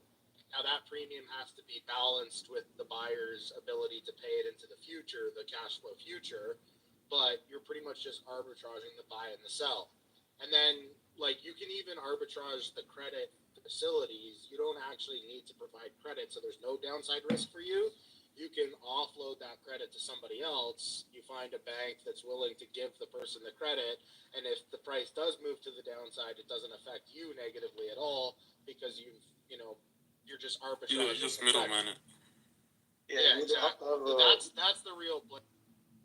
But I think there might be something where you would want to maybe prevent a big tax liability, where you would want to say, hey, I don't want to take all this money all at once as well, maybe. So there might be an idea, let's say Bitcoin goes to $1 million and I want to this Bitcoin over 4 years or whatever, 5 years, just thinking as like a cash flow. And then if Bitcoin goes higher, I've already locked in my stuff, no problems because I'm still, potentially doing that tax advantage kind of idea. And then if it goes lower, then my risk appetite is just, okay, well then I'll just hodl the Bitcoin and then do another premium contract on maybe. But I think Jimmy, when he says, isn't this just options, like a call option? I think it is just with the idea that you could produce cash flow for the person lending the option to buy. So I think it's just a weird call option. I think Jimmy sort of was like, isn't this just options? I think he's right. It's just a different type of call option, maybe. With options, you don't own one Bitcoin at the end of it. Well, no, I'm talking about like a hypothetical call option for one Bitcoin.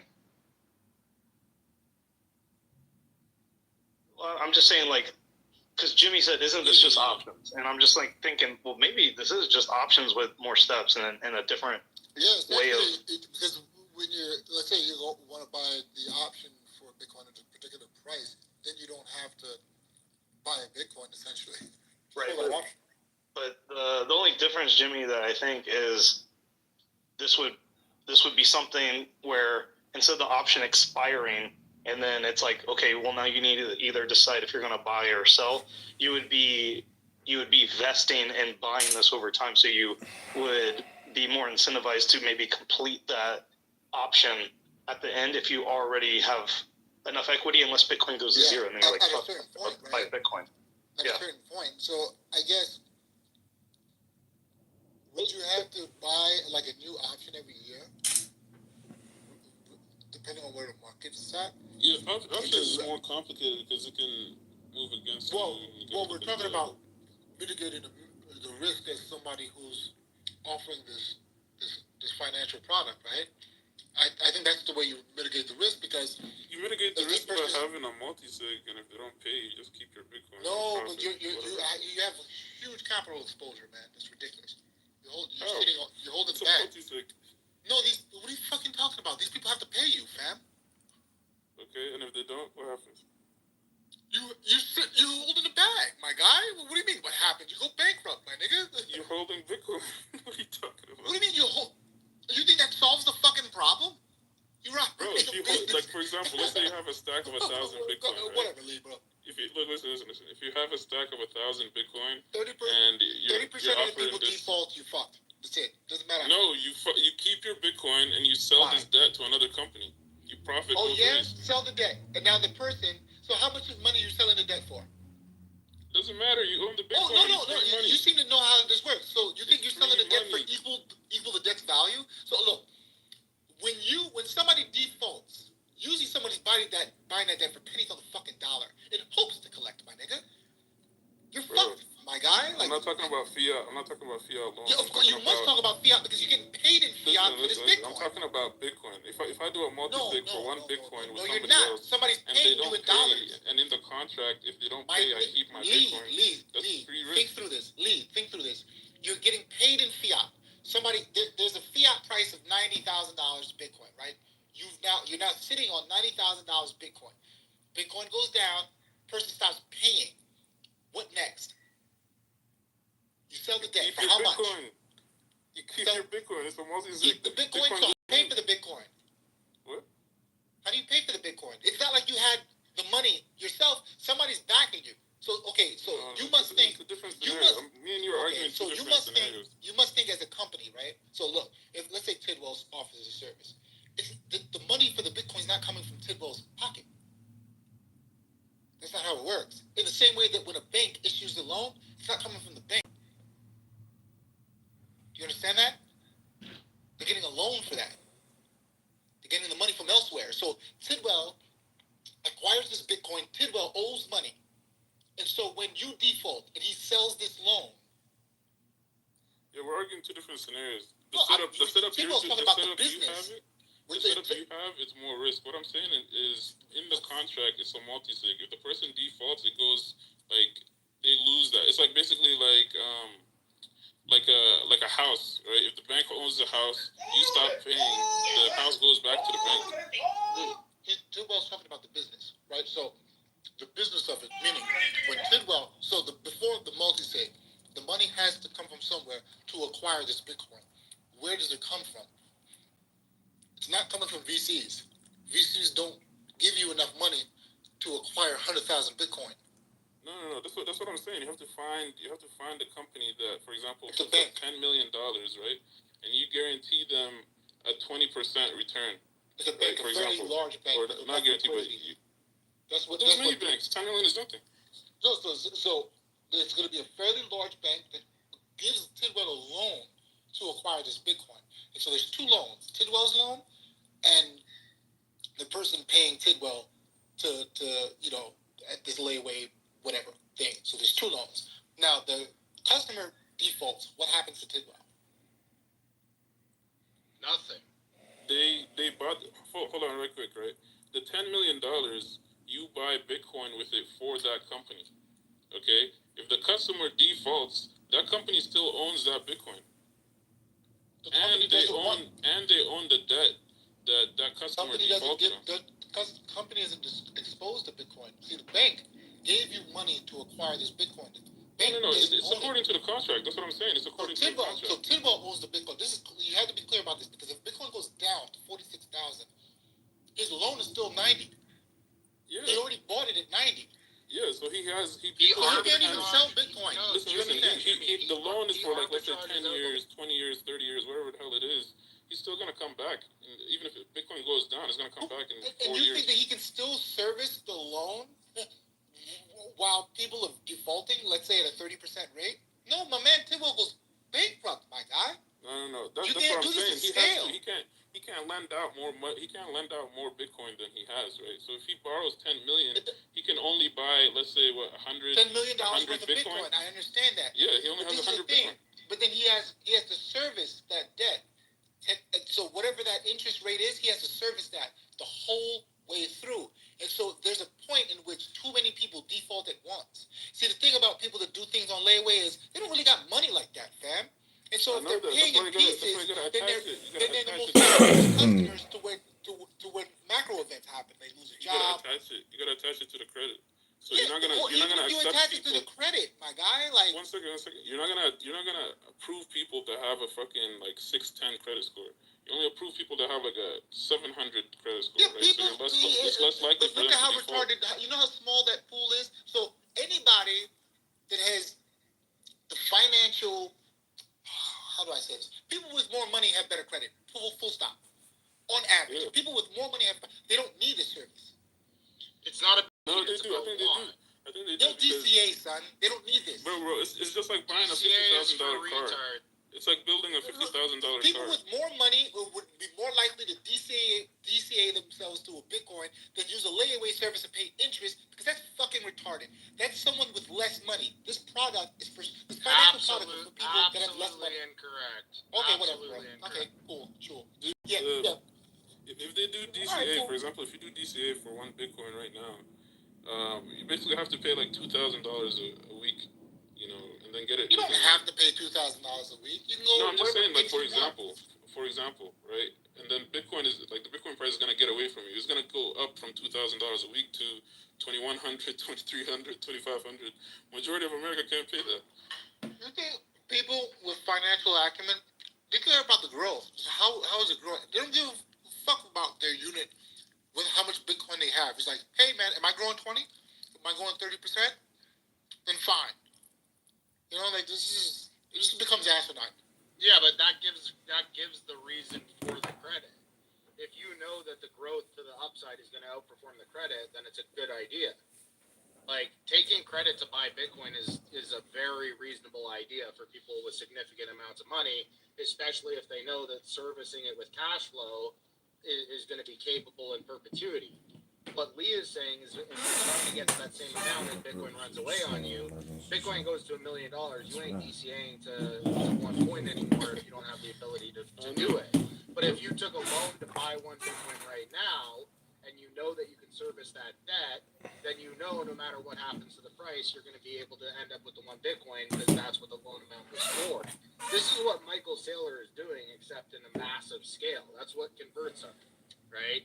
He's taking a loan to buy the Bitcoin right now because he believes in the upside greater than he believes in the debt financing, right? Like, this is the whole strategy. It's just taking what Michael Saylor is doing in corporate and bringing it down to a retail scale level where you're paying an interest rate for a loan to buy Bitcoin now instead of buying it across some period of time into the future where you're likely going to pay more because of the price appreciation versus the interest.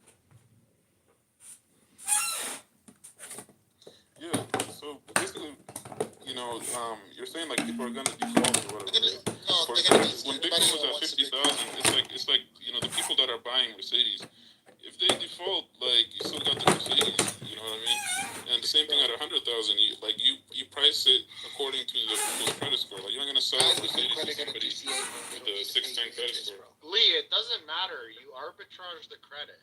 Like the whole entire play here is if somebody's actually going to build this business is if the Bitcoin crashes, it doesn't affect business at all, right? They might get turned upside down in their position and they might stop paying the loan.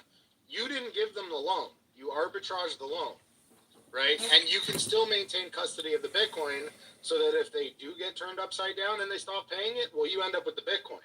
So they're still on the hook for that loan regardless of if they have the Bitcoin or not. and you have the Bitcoin as collateral if they stop paying the loan. It's win-win. Yeah, that's what I was saying. It's basically risk-free.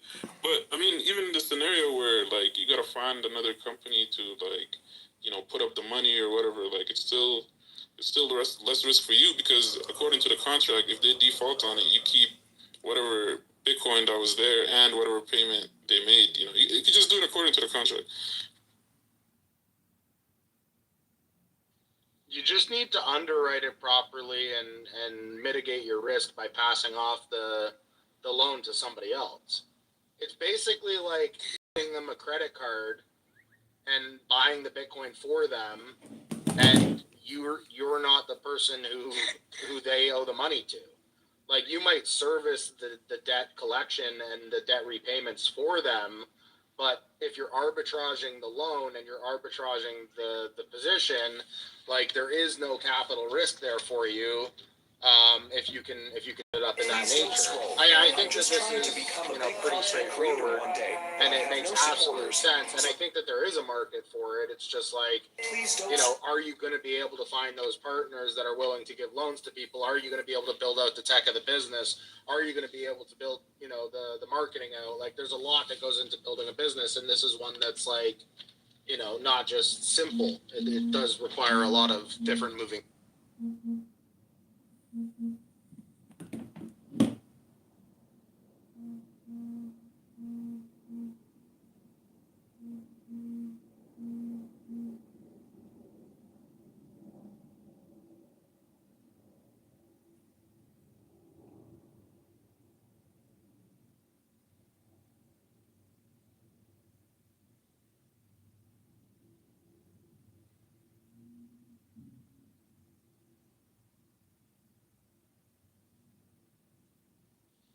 And if you are outsourcing this to someone else that's not getting the Bitcoin collateral at all, then it's just going to have to be a crazy interest rate, because it's unsecured consumer debt. I mean, it's going to be 14% or whatever that is right now. Yeah, the idea works better if, you know, the company doing the loan already owns the Bitcoin, right? So, like, if you can convince a fund or whatever to, you know, buy 1,000 Bitcoin and at the same time, you know, get in with this deal, then it'll work better. And then you just middleman the thing. Like, you're not responsible for the customer paying or not.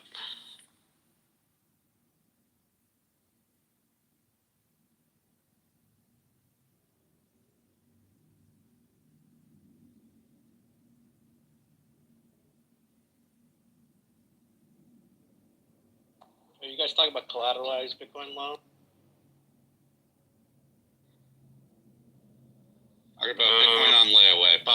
Buy Bitcoin, buy a whole Bitcoin for the current price. You make some down payment, and then you're going to pay, you know, whatever, weekly, monthly for a couple of years. Whoa. It's buy it at a slight premium. Come on now. Yeah, buy Bitcoin at 2026 price, and then receive it in 2028 or whatever. Well, the example I was using is buy a Bitcoin now for $100K, but now you'll be able to be a whole coiner at the end of like a 4 or 5 year period or whatever, you know, I don't know, it just for someone who needs cash flow. The whole idea of the person lending out the Bitcoin would also go into debt, I wasn't considering originally, Jimmy. It was more just someone wanted to produce cash flow for themselves, like a, I guess, not standardizing it as like a business. But I guess what's interesting is you should think of it as a business, because if you couldn't make the model work as a business, you probably should not be doing it as an individual, which is an interesting way of thinking about it.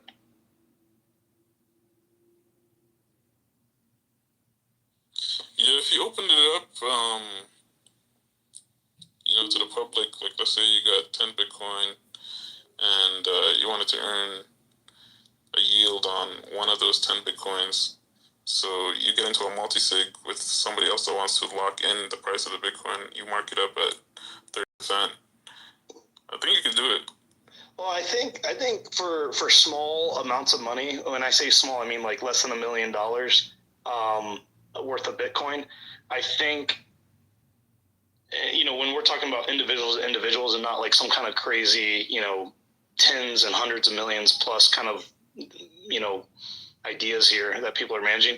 I think let's see marketplace, right? This might be kind of what you're getting at, Lee, is some sort of like, hey, this is the oracle that's going to determine whether or not you've been making payments and whether you get, they make their signature as part of this multi-sig. And the fucking thing for the buyer is, how the fuck do you trust this? You know what I mean? Like, how the fuck, versus DCAing is way more, I guess you could say, predictable and understandable for a buyer, versus this like layaway thing where it's like at the end of it, you have to trust this multi-sig. Yep. Yeah, but then, you could get an Oracle service, right? Like for instance, the company model, right? Here, like for me, I could just say, hey, I want to make a DLC thing where the company itself, Tidwell, uses his public reputation as his collateral to be the oracle of these systems, where he just signs messages on whether or not he sees on-chain transactions going through, and he verifies that these TXIDs are actual payments, or sorry, not TXIDs. I don't know. I guess you'd have how the fuck would you do it? You have to share bank records with me or something? I guess you can do like a multi-sig of 3 people, you, the website owners, the third party, the first, right, the second party. But then to prove payments, I would need to like integrate with like Plaid or I don't know, I would need to like verify ACH or wires or something, right? You can have the payments done. But there is like there's an open banking thing where there is going to be a lot more access for that stuff starting next year. There's a open banking law that requires banks to give access to a bunch of the data. Okay, well then, I think the just verifying the Venmo payments, the PayPal payments, the banking payments. Yo, what if you made them pay in Tether? Could you do that? Well, whatever method, I would just need to verify that those payments are going through and that the receiver agrees that he's receiving the money. And then that would be like the job and the goal of the Oracle, is to every month verify that the payment was made and it was made in a satisfactory way, We can automate it. I'm pretty sure you can automate it. Like, just have a wallet with Tether and Bitcoin. The Bitcoin is a multi-sig. The Tether goes to the loaner. And then, they're making payments monthly. If they start making payments 3 times, the multi-sig releases the Bitcoin back to the original owner. I was thinking of like a generic payment method, but if you made it in a way where you could like automate it, where it's like, hey, you have to use one of these like 3 ways of payments, and you've had automation set up around all 3 of them, whether it be stable coins or ACH kind of verification, whatever the fuck. Like, I think the only thing the Oracle does then is just deal with disputes, right?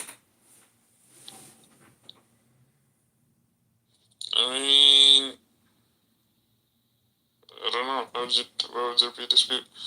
Well, the dispute would be, hey, I made this Tether payment, or I made this payment to satisfy the terms of the layaway for this month's payment, but the receiver is saying I didn't receive it, and then to fucking investigate and be like, well, okay, what the fuck happened? It's an automated system, and you're the third party, so you'll be able to see all the transactions on there. And automated systems never have any problems. I'm just talking about the situation where people disagree on what's going on. I'm not saying like it can't be automated. I'm just saying you would still be providing a service on, disputes. I think it's inevitable to have people disagree, even if you have automation or, I don't know. Anyways, it's an interesting idea.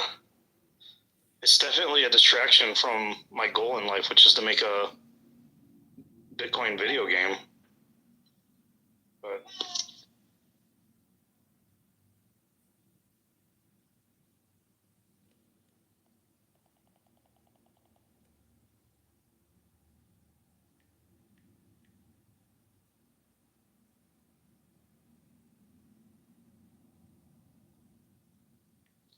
Came in here, thought I instead of Clubhouse. Brittany, what you missed is Mohan got pissed at Joseph.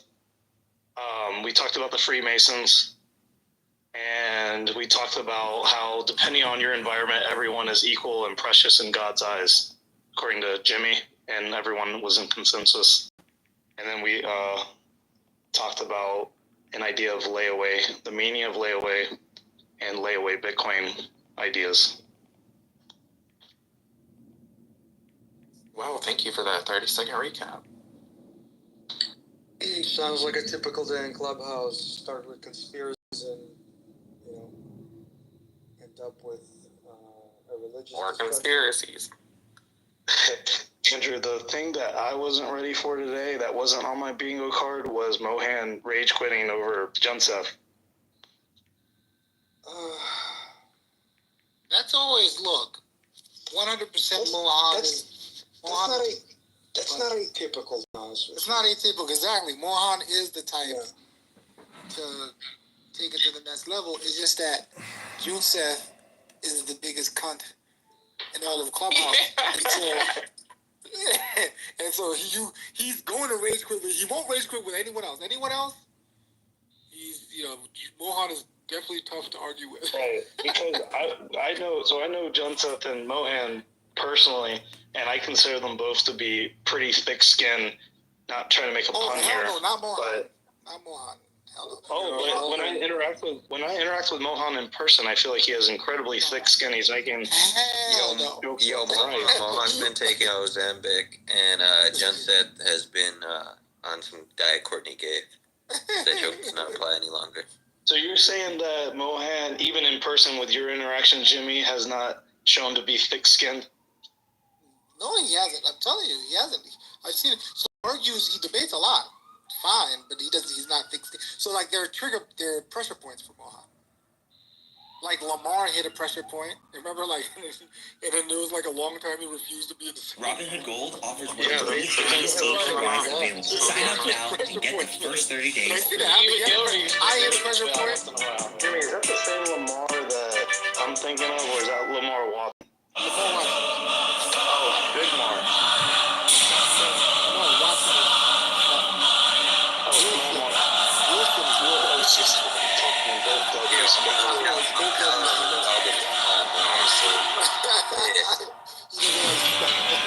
He's gonna be pissed. Lamar hit a pressure point. I hit a pressure point when I heard the genocide Palestinians. He lost his shit. He was so upset. But I'm not a total cunt, and so I'm not gonna keep. Go ahead. Where is he? I haven't seen him since I've been back on the coast. He stormed out this morning. Are you talking about real Lamar? No, who, Lamar you talking about, or?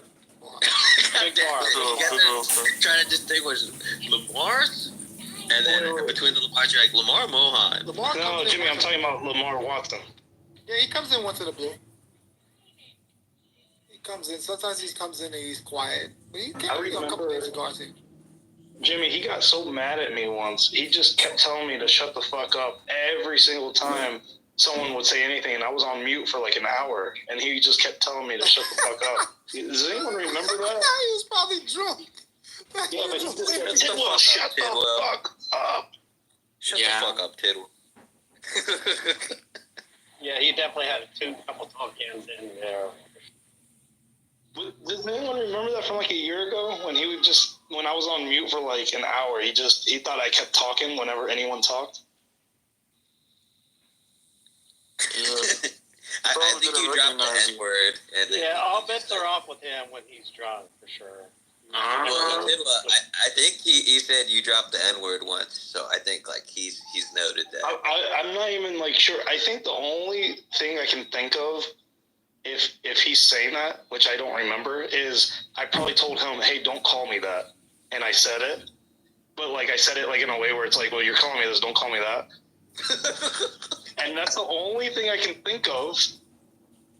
But I would never call him that, so I'm not sure like what he's talking about. Yeah, well, that's an offense here, man. There's this other woman named Kathy, and then her brother did that too. It doesn't end well, but luckily I don't think you dropped the hard R. I dropped the British Canadian soft A ending. Yeah. You know, that's one thing about British people. They don't end any word in ER. Dressa, wada, like, no word can end in ER in the British lingo, the British accent. So you have to assume this at ER every time. Yeah, they saved that for the N word. You got to, Lee, that's so fucking funny. You have to assume they mean the ER version because of the way they talk normally. Yeah, it's just like in the South. In the South, that's how it is. In the South, they don't pronounce the ER. So, if they say it, you know, they What do you mean, Lee? Oh, fuck, Lee, that is so They definitely pronounce the ER here. Yo, they don't pronounce shit. They go butt-oh and like all sorts of weird shit like that. They just like omit like 2 or 3 letters. Yeah, there's different kinds of Southern accents too, right? So there's one that'll say naggle, and there's one that'll say nagger. You know, so I don't know. They're usually, at least where I live, they're usually pretty specific, and they really try to make sure that you hear that ER. And they say it like it's the first time they've ever said it. Those are the progressive Southerners. Just got stung by a bee. Did it rage quit? Mohan said that nigga. Hey, did it lose a stinger or no? Yeah. You ever been stung by a bee as an adult? That was a Puerto Rican bee. Straight from I'm immune to that. It makes you feel like a real bitch. Dude, it feels like a nail. It feels like a knife. It hurts like a Holy motherfucker. shit. Yeah, they got me this summer, bro. Well, and it burns. But the poison is gonna react now with what do you call that? Like a whatever reaction. Jen said it's poisonous blood. Yeah, where did it sting you? On my toe? Got him. Ooh, toe. Oh, between the big toe and the toe. In between the toes? Oh my god. In between the toes. That was definitely Mohan. That's maniacal, bro. Well, now you learned it. Grown men shouldn't be wearing flip-flops, nigga. Started sucking on that toe. The reason I asked I honestly, when it happened, I just I thought I had stepped on a nail, and then I had like a rust nail protruding.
Me and freelancers on Upwork, I've been able to publish several children's books and build a business that I'm.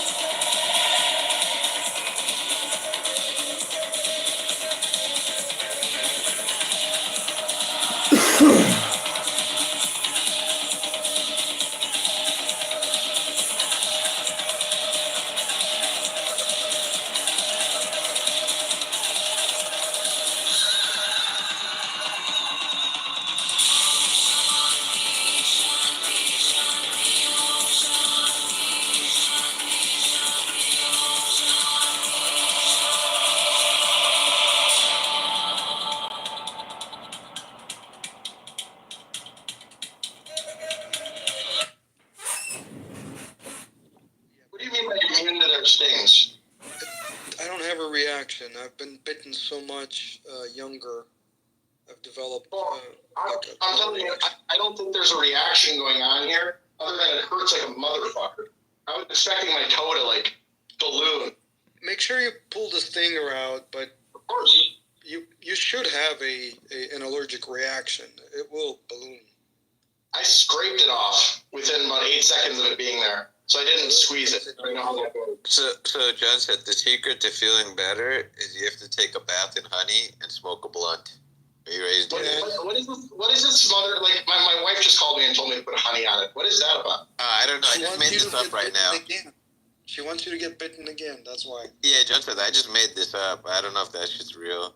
I was just trying to get. Try shining the red light on it. Shine the red light on it. See if that does anything.